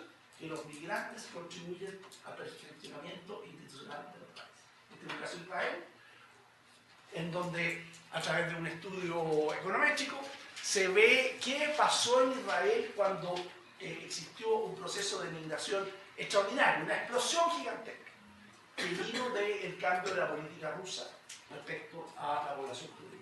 Y hay un mejoramiento, quiero que muestre ese gráfico, hay un mejoramiento institucional cuando hay más migrantes. Entonces, creo que esto es otra dimensión de las cosas que se investigan y que ayudan a que finalmente la sociedad chilena tenga una mejor comprensión de este fenómeno, hagamos mejores políticas públicas, hagamos mejores leyes y finalmente generemos un consenso nacional sobre la relevancia de este tema para el país. Dicho esa introducción y habiendo agradecido como correspondía, yo ahora doy la palabra, le pido a cada persona que se presente y diga a quién manifiesta la pregunta. Eugenio. Mi nombre es Eugenio Guzmán, soy decano de la Facultad de Gobierno. Me gustaría, dos preguntas. Una, Mauricio, me gustaría que te refirieras un poco más al tema de capital social, porque evidentemente el tipo de migrante es un tema relevante en términos de la llegada de migrantes, ¿no es cierto?, en términos del networking que tienen, y por otro lado, si ese networking es rico, es denso, obviamente eso puede tener incidencia en términos de, ¿no es cierto?, emprendimiento o de empobrecimiento, si es muy poco denso. Y lo otro es un alcance al señor Jacek en términos de lo siguiente, o sea, yo creo que también hay factores culturales que están asociados al asentamiento en Chile, o sea, no es un asunto solamente, tiene que ver con un asunto de ingreso, él lo mencionó, me extrañó que no lo mencionara nuevamente, pero tiene que ver cómo se ha estructurado la sociedad chilena en términos de la hegemonía, ¿no es cierto?, de un tipo de religión, la hegemonía de un tipo de élite, en fin, eso explica, y una sociedad que ha estado muy poco expuesta, si uno lo ve comparado con Brasil, la India, en fin, Argentina, Estados Unidos, al tema de las migraciones. Mauricio. Lo que se ha tratado de hacer en general en la literatura es tratar de entender en qué países hay más migrantes de tu mismo país y ocupar eso para poder estimar las migraciones posteriores. El error lamentable es que puede haber un migrante en Arica y yo estoy yendo a Santiago. Lo que estamos haciendo, y es el paso siguiente, es tratar de entender cómo este capital social sí influye. hay un par de encuestas a nivel latinoamericano en las cuales se les pregunta a aquellos que están a punto de emigrar si usted conoce a alguien en el país de destino. ¿Cuál es su relación con él? Y también se les pregunta sobre cuál es la relación de capital social en su país de origen. ¿Qué es lo que estamos encontrando y qué nos damos cuenta? Es que hay diferencias bastante importantes. ¿En qué sentido? Los migrantes prefieren, lo cual al principio suena muy obvio, prefieren ir a países donde tengan ciertas redes. La gracia es poder demostrarlo con números. En general, los nuevos movimientos que han existido, los que están saliendo ahora, parten con un pionero, pero generalmente hay muchos posteriores que van en base a esa red de contacto. En la medida que podemos generar más investigación en este sentido, es la única forma que podemos entender cómo se dan esos flujos migratorios. Y ese es el próximo paso que queremos dar. Era, bueno, comentar una pregunta, pero sin duda que hay otros factores que influyen, sobre todo la migración de los países vecinos. El cristianismo está a la base de la cultura latinoamericana. Haití es la cultura más distinta, no solamente por el idioma y la piel, sino también por las costumbres. Yo estuve en Haití y pregunté, bueno, aquí son más católicos o evangélicos, te dicen 50% católico, 50% evangélico, 100% vudú. Y a propósito de eso, otro muy cortito nomás, pero tuve una reunión de los directores de OCJM de América Latina la semana pasada en Bogotá, y mi homólogo de Haití decía que hay una canción que cuando se pierde a alguien, el estribillo dice se fue para Chile. Porque está muy extendido que Chile es el gran destino de la migración haitiana, mucho más que Brasil ahora. ¿Puedo preguntar? No. Dale, por favor. Venga. Tenía una pregunta para el profesor Mauricio. Era el hecho del cuestionamiento de la pérdida de identidad que ocurriría siendo nosotros como un país de alta migración. He sentido que lo he escuchado de muchas personas, el hecho de perder como ese patriotismo y todo el tema por la llegada de otras culturas que de alguna forma van cambiando la nuestra. De hecho, hay una serie de estudios que han tratado de abordar eso de una perspectiva más cualitativa, en la cual se van a grupos de migrantes y tratan de entender cómo son sus percepciones, no solo acerca de cómo ellos siguen viviendo su forma de vida dentro de Chile, pero también cómo los chilenos recibieron a esos migrantes. Hace un par de semanas hicimos un proyecto con unos 60 alumnos de la universidad, donde exploramos la integración de asesoras del hogar migrantes. Quizás el punto invisible de la migración es que están en tu propia casa, o están en muchas casas de nuestra sociedad. ¿Cómo fue el proceso de migración? ¿Cómo pudieron mantener rasgos de su propia cultura en un ambiente como ese? Fue un experimento y fue una forma de ver cómo se puede mantener un fenómeno que es súper importante en términos de la posibilidad que tienen los nacionales o los locales de mantener su propia dignidad, pero cooperando con estas nuevas formas de ver el mundo. Pero hay mucha literatura, principalmente en el plano cualitativo. ¿Vesna? No, era un comentario del tema de las instituciones y lo que estaba revisando ahora es que un poco lo que hay que ver bien es un indicador como la diferencia que hay en la calidad de las instituciones entre el país de origen y el país de destino. Y ese sí que resulta sumamente significativo en términos de el emprendimiento de los migrantes. O sea, lo que uno observa es que si este gap, esta diferencia es más grande, entonces la probabilidad de que alguien efectivamente se mueva a este país y que emprenda en ese país es más alta. Entonces, más que la calidad de la institución por sí misma, habría que ver cuál es la distancia que hay entre el país de origen y el país de destino. Ese es un punto. Bien. Hola, ¿cómo están? Soy Gabriel Pardo, soy editor del diario Mercurio. Mi pregunta es para Rodrigo Sandoval. No tengo idea cuándo viene la Estaba entre las preguntas eso, pero no. No, mi consulta es respecto de algo que Rodrigo mencionaba al principio de su exposición y tiene que ver con que no se puede cuantificar hoy día cuántos son los migrantes que llegan a Chile y cuántos son. Me gustaría si pudiera, Rodrigo, ahondar en ese problema y por qué se está dando. O sea, si es efectivo que no hay ninguna forma actual por parte de las autoridades de cuantificar la cantidad de migrantes que llegan a Chile. Las migraciones son un buen... Estudiar las migraciones es una buena forma, no siempre o no exclusivamente de conocer la realidad de los migrantes, sino que en muchas ocasiones desnudan algunos vicios o algunas pendientes o cosas no resueltas que tenemos nosotros los chilenos. A propósito, lo pensaba a propósito de la identidad que mencionaba la alumna, yo no sé cuál es la identidad chilena, digamos, no lo tengo muy claro. Yo siempre cuento ese chiste de que un peruano una vez me dijo que un chileno, él lo reconocía porque era como un argentino pero mal vestido. Y nosotros nos construimos a partir de la negación. Es decir, nosotros somos sudamericanos que nos sentimos ingleses y que no lo somos, bueno, da lo mismo. Entonces, además, así como pasa con eso, la migración desnuda, por ejemplo, parece que no son los migrantes los que nos hicieron discriminadores. La verdad es que la discriminación convive en nuestras conciencias hace mucho rato. Y tampoco nos transformamos en un país inequitativo en donde la vulnerabilidad, que en el caso de los extranjeros muchas veces la normativa migratoria la que los pone en situación de vulnerabilidad, pero se transforma en un objeto de lucro para algunas personas, digamos. No es, yo siempre he discutido eso, el problema no es el lucro, el problema es con qué lucras, digamos, y el tema es cuando es la vulnerabilidad. Y no me corro de la pregunta. En el tema de los datos, yo siento, es mi opinión, es personal y académica, no oficial. Yo siento que nosotros tenemos un déficit en términos de información base para políticas públicas. Es un juicio, digamos.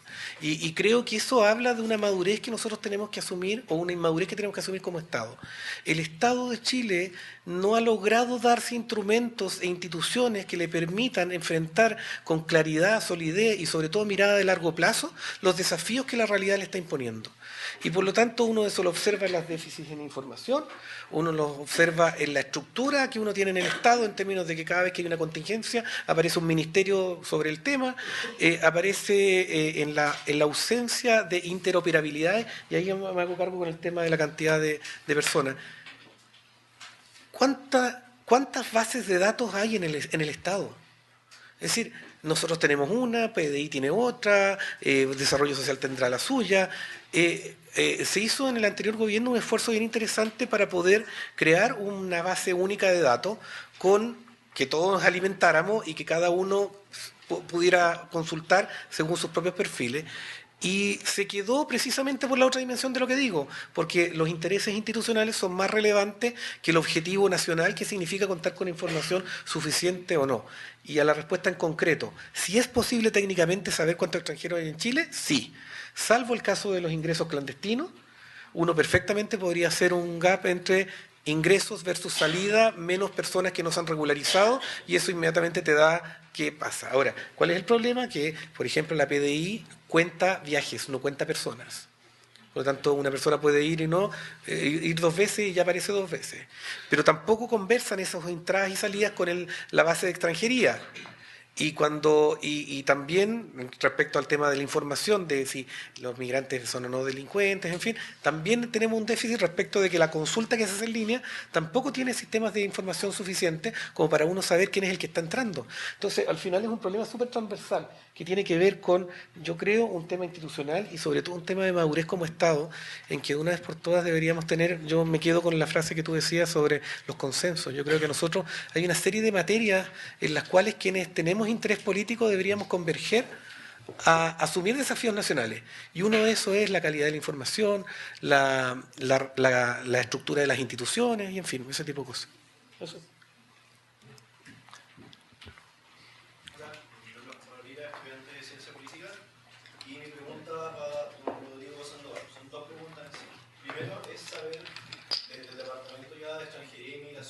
¿Qué se hace abiertamente para llevar el seguimiento de los extranjeros que van en Chile? Seguimiento. El seguimiento por ejemplo, de los extranjeros, de las enfermedades a veces que traen y de las problemáticas familiares, tanto legales como sociales que pueden traer. La segunda pregunta es, ¿qué se hace también con los profesionales que están expuestos también a las mismas enfermedades que traen los extranjeros o a los mismos problemáticas que ellos traen. Me ha tocado ya hace varios años trabajar en colegios donde se ve esta problemática, donde el extranjero está ayudado, pero no se hace un seguimiento y tampoco se hace una protección a los trabajadores de establecimientos frente a las problemáticas que los inmigrantes les pueden traer a ellos. Quería saber cómo más o menos cuál es quiero que saber lo que hace el Departamento de Migración para poder proteger tanto a los niños y a los migrantes como a los profesionales del trabajo con ellos. Hay un sesgo en tu pregunta que es interesante descubrir antes de contestarla. Y es que asume que siempre la enfermedad la trae el extranjero y que siempre la víctima es el nacional. Ese es un sesgo. No, yo sé que no es lo que quisiste decir. Lo que quiero decir, no, es que eso es parte de las conversaciones que uno tiene, no te preocupes. Por ejemplo, el dengue. No, que lo traen los extranjeros. Bueno, la verdad es que la experiencia sanitaria que hemos tenido al respecto, voy a partir atrás. La primera, a tu pregunta, nada. Simplemente porque el Departamento de Extranjería tiene como competencia y facultad el hacerse cargo de la tramitación administrativa de las visas, permanencias definitivas y nacionalizaciones de extranjeros y a regular desde el punto de vista fiscal de sanciones la entrada, permanencia y salida de los extranjeros en Chile. Eso es. Lo que pasa es que la institucionalidad chilena no considera una autoridad migratoria que se haga cargo de la multidimensionalidad de los factores vinculados a la migración. Y por lo tanto nosotros, como somos patúos, nos hemos metido en esos temas.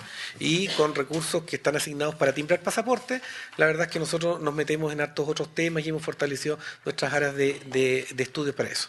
Y en ese trabajo nos hemos metido también al tratamiento de algunas cuestiones sanitarias. Y, por ejemplo, en el caso de enfermedades como el dengue, uno observa que el extranjero, más allá de ser un vector de esas enfermedades, todo lo contrario, se transforma en una gran herramienta de contención de las mismas, porque en el norte, por lo menos, la experiencia ha sido de que ellos sí saben que tú no puedes tener agua estancada. Y ellos sí saben cómo reconocer una persona enferma y, por lo tanto, reaccionar a tiempo. No se ha logrado acreditar o establecer tensiones de tipo sanitario. Hay estudios de aquí en la misma universidad bien interesantes sobre eso. Y sobre el tema de las precauciones que nosotros tomamos, nosotros atendemos 4.000 personas al día y por lo tanto tomamos precauciones porque, de hecho, hace 2 semanas una persona empezó a toser sangre en el baño y era efectivamente un caso de tuberculosis. Obviamente están esas alertas y están los protocolos. Pero esa respuesta a nivel macro también da cuenta de un déficit institucional. Eso al final siempre queda entregado, como muchas cosas en la institución en este país, quedan entregados a la proactividad del sujeto que está de titular en el cargo y no a políticas de largo plazo que tienen las distintas instituciones al respecto, que es la respuesta que yo debería darte para ser más decente, digamos. Buenas tardes, mi nombre es Juan Mosa, soy presidente del Centro de Cultura Islámica de la Comunidad Musulmana en Chile. Los árabes musulmanes en general de diversos orígenes, diversas nacionalidades, no tienen como objetivo fundamental llegar a Chile. O sea, para ellos es Europa, básicamente, su realidad cultural, su realidad cercana, geográfica. Sin embargo, la característica de emprendedores de ellos ha sido su característica al llegar acá a Chile, pero no han llegado con el objetivo de emprender, sino que en un alto porcentaje de ellos, salvo refugiados pakistaníes, afganos, etc., han venido acá llegados por la internet, traídos por sus novias virtuales de internet. Y es un horror, o sea, es una realidad que a nosotros nos da mucha risa, pero realmente... A nosotros no tanto. No, la verdad que ¿sabes lo que pasa? Muchas de estas personas vienen, declaran su cantidad de dinero, 20, 50.000 dólares, 100.000 dólares algunos, etc. Pero resulta que se encuentran, y ahí mi pregunta directamente a ti es, el tema de la burocracia. Yo he ido al tema de la extranjería y es un drama, ¿ya? Es un drama. El tema de gestión es re complicado, no es agradable para un chileno ir para allá. O sea, realmente mi señora es extranjera y es un tema. Sin embargo, ¿dónde está el tema? Como traen su dinero, no están haciendo trabajos menores, sino que básicamente se instalan con una importadora, con un negocio, que el textil, que la electrónica, etcétera, etcétera. Pero no tienen facilidad para el tema de la permanencia definitiva. Y se encuentran que no pueden abrir cuenta bancaria, etcétera, arrendar una propiedad, un departamento, se les complica enormemente. Y muchas veces en esos 2-3 años la relación con la dama chilena se quiebra. Es la idea. Se quiebra y se queda porque está a nombre de ella, digamos, la propiedad. seguridad, etc. O sea, es un drama que nosotros vivimos día a día, y cada dama que llama por teléfono al centro islámico preguntando por clase de idioma árabe, ya sabemos a dónde va. Porque no es una cultura general, digamos, o sea, se va a traer a alguien. Entonces, el tema de la permanencia definitiva, el tema de las nacionalizaciones posteriores, pero la verdad que ese es el tema que a nosotros nos afecta enormemente para que la gente pueda, las personas puedan desarrollarse y ya tener su facultad de emprendimiento y ser una aporte al país.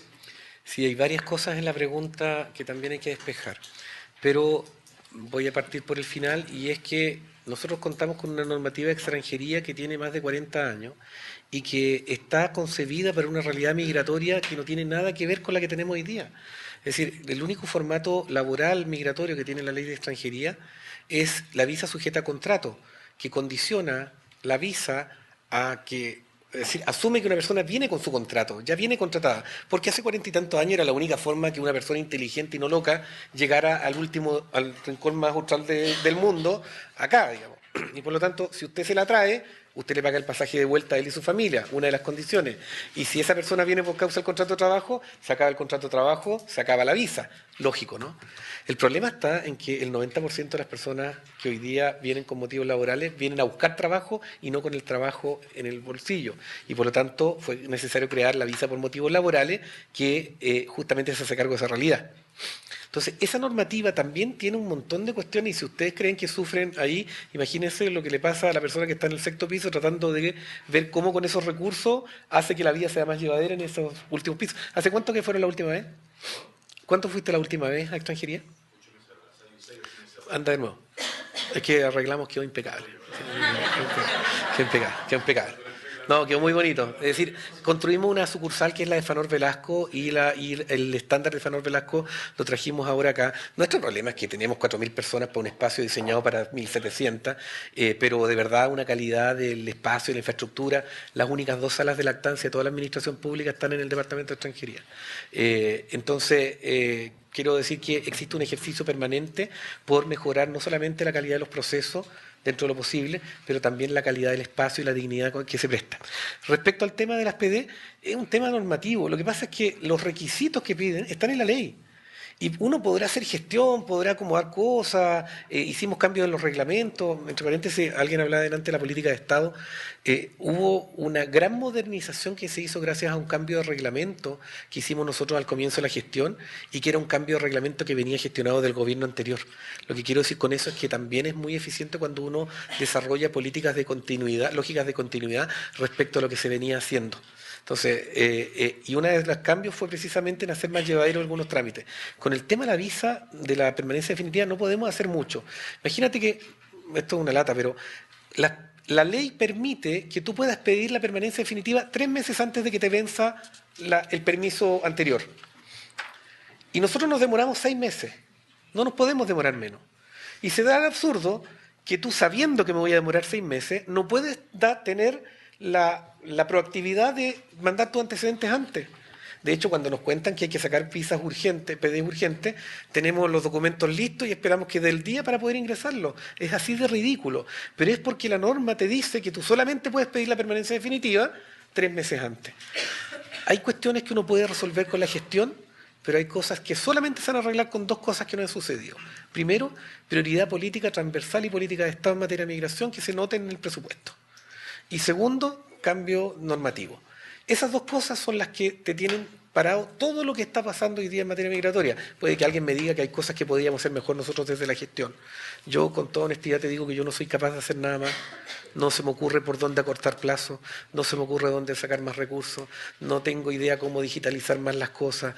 No, con los recursos que tenemos no hemos podido avanzar más. Es lo que tenemos, digamos. Yo de verdad creo que son esas 2 cuestiones, más recursos y una nueva ley, porque además tiene trámites que son absurdos. Es decir, después de que tú obtienes la visa, ¿qué sentido tiene que tengas que ir a la PDI a registrarla? Bueno, eso es un trámite legal, no lo podemos evitar, ni siquiera la interoperabilidad te sirve. Sorry. Bien, se nos está acabando el tiempo. A ver. Soy Camila, estudiante de segundo año de Ciencia Política, y primero le quería preguntar cortito a Vesna que en tu presentación dijiste que los inmigrantes tenían mayor oportunidad de emprendimiento teniendo el mismo título universitario que un chileno. ¿Eso se debe principalmente a algún factor cultural? ¿El chileno es flojo de por sí? ¿Tiene más, el extranjero viene con mayor disposición a trabajar? Y segundo, a Miguel, tú nombraste que las políticas restrictivas tenían consecuencias negativas. Y basado en tu experiencia, ¿cómo se podría abordar el problema para reducir esas consecuencias o transformarlas en consecuencias positivas? ¿Parto yo? ¿Verdad? Sí. No dije que era... No somos flojos, ¿no? No, pero un poco lo que estaba explicando ahí es la probabilidad que tiene un individuo de emprender. Ese es el dibujo. Entonces, cuando uno controla por todas las características y uno aísla el efecto del migrante, hay una que salta con más fuerza, y es que cuando tienen niveles universitarios, o sea, tienen universidad, al final han estudiado en la universidad, la probabilidad que tienen ellos de emprender es mayor que la de un chileno que también ha estado en la universidad. Y eso puede ser explicado por un montón de factores, como por ejemplo el miedo al fracaso, por ejemplo lo mismo que hablábamos de las redes, ¿cierto? Y de los enclaves étnicos que hay. Eso es clave. Pero el punto es que no es que los chilenos sean más flojos, pero que la probabilidad que tienen de emprender es más alta. Puede tener que ver también con el mercado laboral chileno. Capaz que el chileno tiene redes y es más fácil para él entrar a un trabajo, claro, tradicional. Estoy hablando de chilenos, de un nacional. Okay. Miguel, te respondo con un ejemplo. En Brasil, hasta hace 3 años atrás, los haitianos iban con una visa que se tramitaba en el consulado brasilero en Haití, un consulado sin capacidad de gestión y visa de tramitación difícil. Entonces, lo que hacían los haitianos que volaban a Ecuador, víctimas de tráfico, engañados en el origen, porque es un país abierto, viajaban por el Perú y entraban por el Amazonas, hacia São Paulo, Brasilia, Belo Horizonte, etcétera, con un viaje muy, muy costoso para ellos en términos personales, de dinero, de violación de derechos humanos de mujeres, y costo para el Estado, que ponía albergues, buses y todo, y que el traficante vendía como productos de él, se decía, ¿cachai? ¿Qué hizo Brasil? Puso un Visa Center en Puerto Príncipe y empezó a entregar 2.000 visas definitivas para vivir en Brasil, buscar trabajo por motivos humanitarios al mes. Se acabó el negocio ilícito, se acabó el tráfico, la vulneración, y la gente, el haitiano, se tomaba el avión en Puerto Príncipe, se bajaba en San Pablo, lo esperaba a su mujer, se daba un abrazo y podía buscar trabajo. Nosotros creemos que una visa, si Chile ratifica el acuerdo de residencia del Mercosur y países asociados, que permite vivir en Chile por un año y buscar trabajo, etcétera, con tal que sea residente en uno de otros países, y ese criterio se extiende a Haití, a Dominicana, etcétera, es decir, una persona puede venir a Chile con una visa de expectativa laboral, te aseguro que eso va a favorecer la regularidad migratoria, va a favorecer el emprendimiento. Hoy día un migrante solamente puede emprender ilícitamente vendiendo en la calle, no sé, comida casera, lo que sea, ¿te fijas? Y eso yo creo que va a bajar el costo para el Estado y para el migrante. Y un ejemplo sobre las consecuencias negativas, si me puedo extender un poquito más. ¿Sí? Ya. La CACEM muestra que la CACEM medía 4 dimensiones, ¿cierto? Salud, educación, trabajo, vivienda. La última agregó una dimensión extra a vivienda, que es el entorno, y una dimensión quinta, que era red y cohesión social. Entonces hay una pregunta que era a las personas si se han sentido tratados injustamente en Chile, y los migrantes responden que un 23% se ha sentido tratado injustamente. Esa cifra sube al 37% en los colombianos, al 37% en Antofagasta, al 52% en los colombianos y 60% en los dominicanos, que son justo las dos nacionalidades que tienen más complejidades para entrar a Chile. Entonces las consecuencias negativas son en la regularización, pero también eso genera, la irregularidad genera racismo, genera xenofobia y discriminación. Y si puedo agregar algo más, que me parece muy importante decirlo, por si no lo preguntan, lo voy a decir igual. Típica pregunta si Chile es un país racista. Es una pregunta bien delicada, porque es como decir que cualquier empresario es ladrón, lo que sea, ¿no? ¿Hay racismo brutal? Sí. La mujer negra no se pinta, se lustra la cara. Pero eso es un racismo muy evidente, ¿cierto? Que tú desmontas fácilmente. Lo que es más complejo es que hay muchos microracismos, o que se llaman sesgos sutiles o discriminaciones no elaboradas. Te voy a dar 2 o 3 ejemplos que siempre uso porque son muy ilustrativos. Pasa mucho con los haitianos, están todos los días en las noticias. Todos los días hay haitianos en las noticias. Es una exotización de lo negro en Chile que... Entonces, una historia, un haitiano amigo nuestro esperando la micro en un paradero, vestido de traje y corbata. Una mujer lo ve y le compra un helado y se lo regala. Y él la mira, le dice gracias, no quiero otro helado, hablo 3 idiomas. Si está Cristian en un paradero, esperando una micro, una mujer le compra un helado y se lo regala, Cristian le ha dado pena a esa mujer. ¿La mujer era mala? No, era buena, pero en el negro vio algo negativo y triste. Juntamos 8 toneladas de ayuda para mandar a Haití. Estábamos juntando la ayuda en el Santuario del Padre Hurtado y llegó una señora con bolsas con agua. Estaba al lado mío Manuel, un haitiano, de mi edad, 40 años, lo ve y dice, lindo, me encantan los haitianos, tienen vicio, le toman cachete, te felicito, lindo, lindo. Bueno, tenía 5 años o 40 años. Otro haitiano dando una charla, así como ahora, en el castellano. Y al final termina su charla y una mujer le dice, yo te felicito porque hablas tan bien español. No le preguntó nada. Ayer hablaron 3 alemanes y nadie le iba a decir que habla bien español a los alemanes. Pero el problema es muy sutil, porque yo apuesto que en mi tiempo se decía en Chile roto de mierda, con la R bien dicha. Hoy día nos decimos roto, pero ¿cuánto decimos flaite? De aquí, no me digan. ¿Cuánto decimos flaite? Ven aquí en la calle con una pinta, el flaite, bueno. El día de la mujer me tocó hablar en la Universidad de Alberto Hurtado, todos a favor de la igualdad de género, no el día de las flores, el día del salario justo, ¿cierto? ¿Se acuerdan? ¿No? Ese era como el discurso de las redes sociales plagado de equidad de género. Entonces, como yo soy cura, me hacen preguntas de mujer o de sexualidad para como pillarme. Entonces, yo le dije, bueno, levanten la mano, ¿quiénes de ustedes vieron, esto fue en marzo, el concurso Miss Riff? Bueno, no la levanten.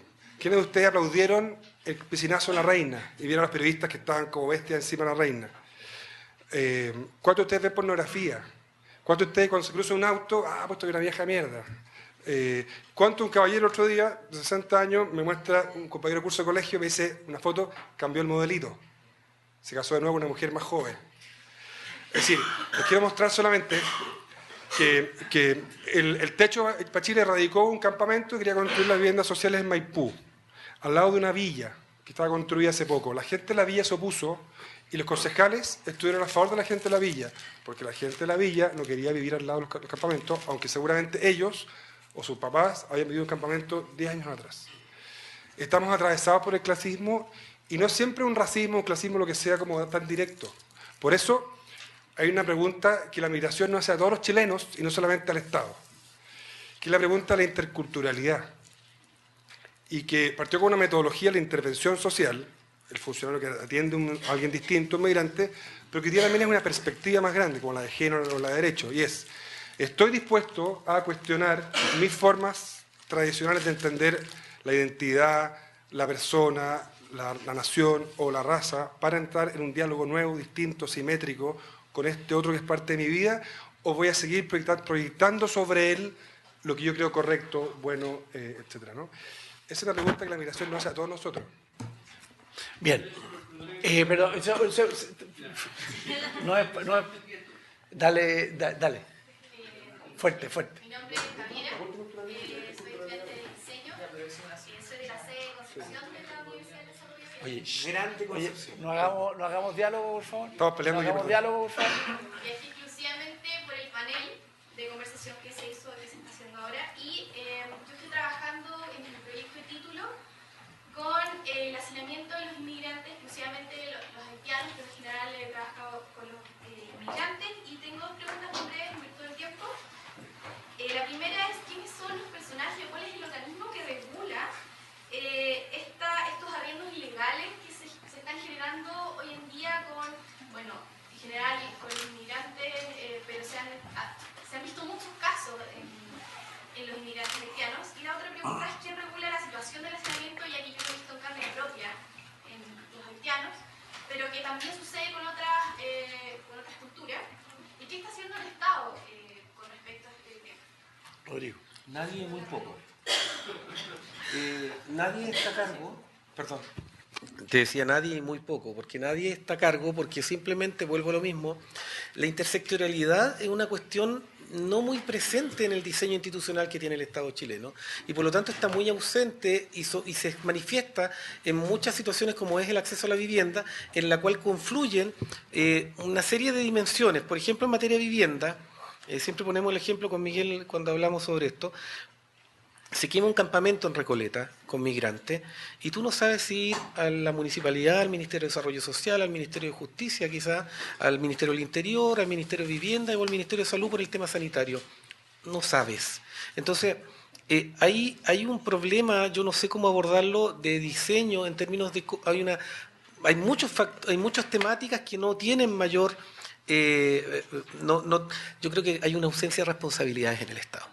Entonces, en la medida que definas responsabilidades, inmediatamente van a aparecer la gestión de recursos y todo eso. Entonces, como hoy día nadie es responsable, absolutamente nadie está. Y cuando hemos abordado el asunto de la subvivienda a la que se ven expuestos muchos migrantes, que insisto, no están ahí por ser migrantes, están ahí por ser vulnerables.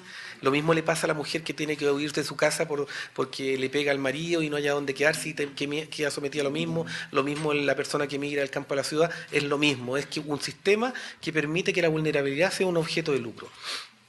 Y no hay nadie que se haga cargo. ¿Y quién confluye? Vivienda por un lado, pero tú vas donde Vivienda le dices, disculpa, los temas sanitarios no los veo yo, la municipalidad te dice, disculpa, pero el tema del plan de regulador a mí igual me hinchan. No hay una claridad. Y respecto a lo que se está haciendo bastante dentro de las posibilidades que hay, pero muy poco respecto a lo que se necesita para avanzar al resultado. Primero, Chile, entiendo yo, tiene un déficit importante de vivienda. Hay un tema ahí que es más estructural. Es decir, hay una cantidad enorme de viviendas que faltan para llegar a un estándar aceptable. Pero dentro de eso, lo que hemos tratado de evitar es de disminuir las barreras de entrada que había a la vivienda. En algún momento se estableció como requisito para acceder al subsidio, por ejemplo, la existencia de 5 años de residencia definitiva para poder acceder a él. Nos parecía que era un requisito excesivo y que además nadie ganaba con eso, porque tú le puedes poner la barrera, pero el problema de la vivienda lo tienes igual. Entonces se eliminó esa barrera y además se incorporó a los migrantes a los subsidios de arriendo. Después, si quieres, nos contactamos, que la presentación está en mis correos y te podemos acompañar los datos sobre la normativa. Además, se hicieron algunos arreglos respecto a lo que era Arica. En Arica pasaba una cuestión bien especial. La normativa en zonas fronterizas restringe aquellos lugares en los cuales puede tener propiedad personas extranjeras. Entonces, la excepción a esa restricción se regula por un decreto supremo, y modificamos el decreto para poder extender el paño dentro del cual se podía acceder a propiedad extranjera, porque teníamos migrantes a los cuales había incluso recursos para poder darle soluciones habitacionales, pero no se podía por esa limitación. Pero insisto, son aquellas restricciones que uno tiene por la normativa con la que existe.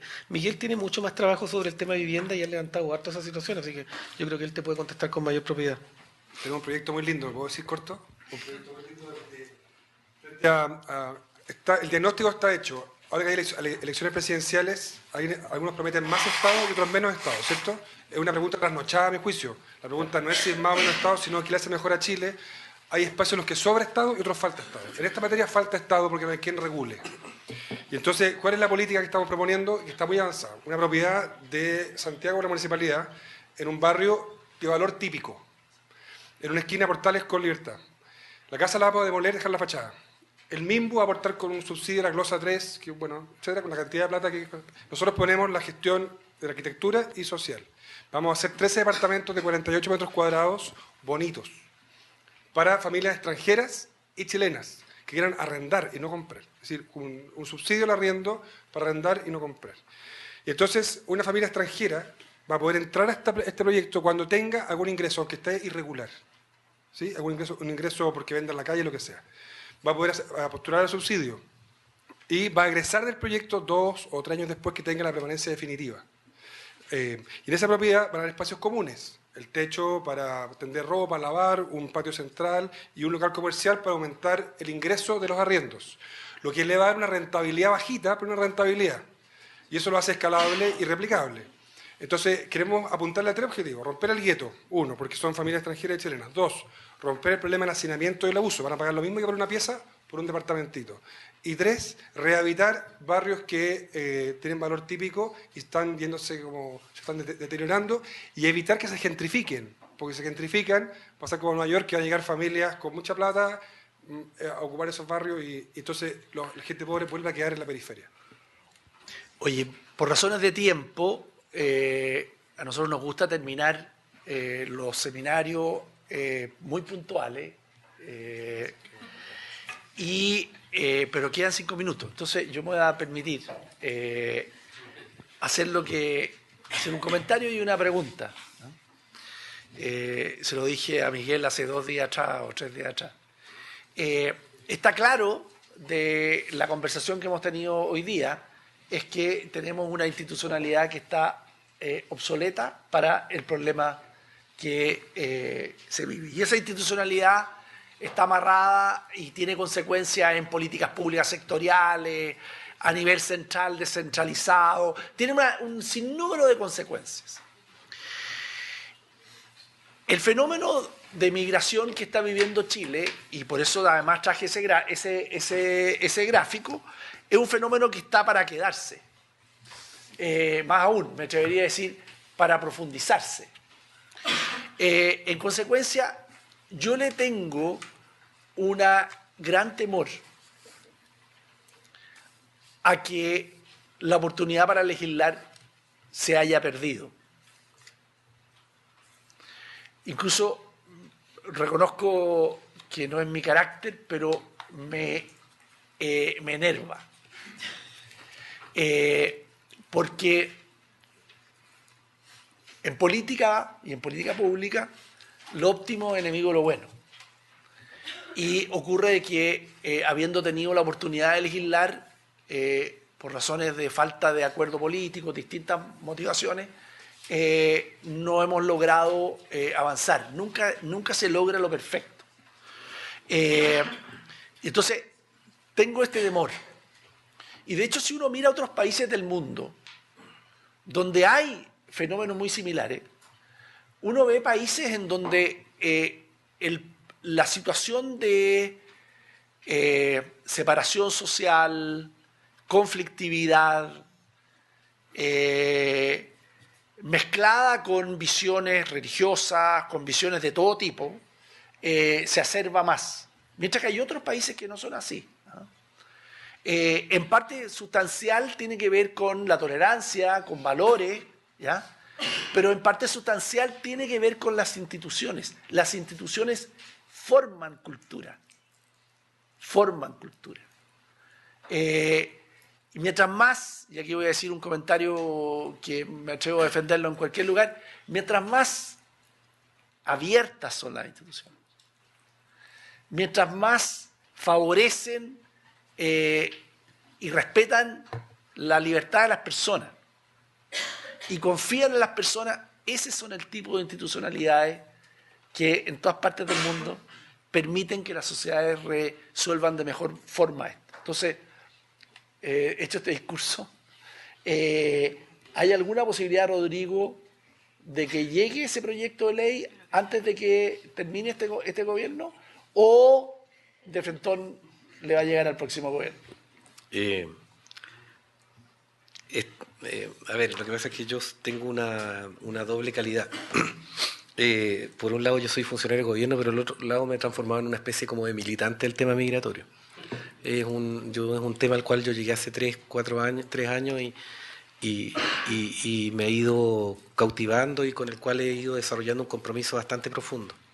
Entonces me cuesta desdoblarme. Mi respuesta técnica es: el Departamento de Extranjería presentó en marzo del año 2016 un proyecto que fue enviado por el ministro del Interior a los 2 ministros sectoriales y el cual está hoy día siendo analizado políticamente. Esa es mi respuesta, sobre todo para el representante del Mercurio que está atrás. Pero ahora viéndolo desde un punto de vista, no sé, es que no puedo hacer un juicio político en público, pero yo sí estoy completamente de acuerdo, y de hecho ayer fue en lo de la OIT que hice el mismo juicio que acabas de hacer tú. Yo tengo mucho miedo de que haya pasado la vieja. Yo creo que nosotros no vamos a tener oportunidad de conversar este tema con el espacio que podíamos haberlo tenido si hubiésemos tenido esta discusión antes de Trump, antes de los movimientos que hubo en Europa. Tengo ese temor. Me da miedo lo que vaya a legislarse de ahora en adelante. Siento que la elección presidencial, los debates están mostrando y de nuevo voy a esto, yo creo que la migración otra vez no habla de los migrantes, sino que habla de nosotros. El debate migratorio está hablando mucho de la calidad de la política, y una cualidad ausente en la política hoy día es el coraje. La posibilidad, el coraje entendido como la disposición a decirle a la gente lo que son las cosas y no lo que quieren escuchar. La gente hoy día quiere escuchar que sus males, sus perjuicios, sus pérdidas de trabajo, su obsolescencia laboral, tiene un responsable y ese responsable es el que viene afuera. Lo siento, no es culpa de ellos. Y el tema es si las autoridades políticas o los liderazgos están dispuestos a decir esa verdad. Yo no veo eso. La verdad es que en el debate público no estoy viendo gente hablando con la claridad, no sé si por ignorancia, no sé si por mala fe. Pero sí me tocó ver, durante el tiempo que estuve en este cargo, la existencia en todos los sectores de personas que de verdad estaban interesadas por avanzar en este tema. Gente que de verdad lo haya desarrollado y no. Así que la respuesta no la puedo dar concreta, lo único que puedo decir es que tengo la esperanza de que en algún momento maduremos como sociedad para darnos cuenta de que esta no es una cuestión que se deba debatir desde una trinchera política, sino que se debe administrar como política de Estado. Bien, muchas gracias a ustedes por haber participado en este seminario. Muchas gracias a los expositores. Felicitaciones al Centro de Políticas Públicas de la Universidad del Desarrollo.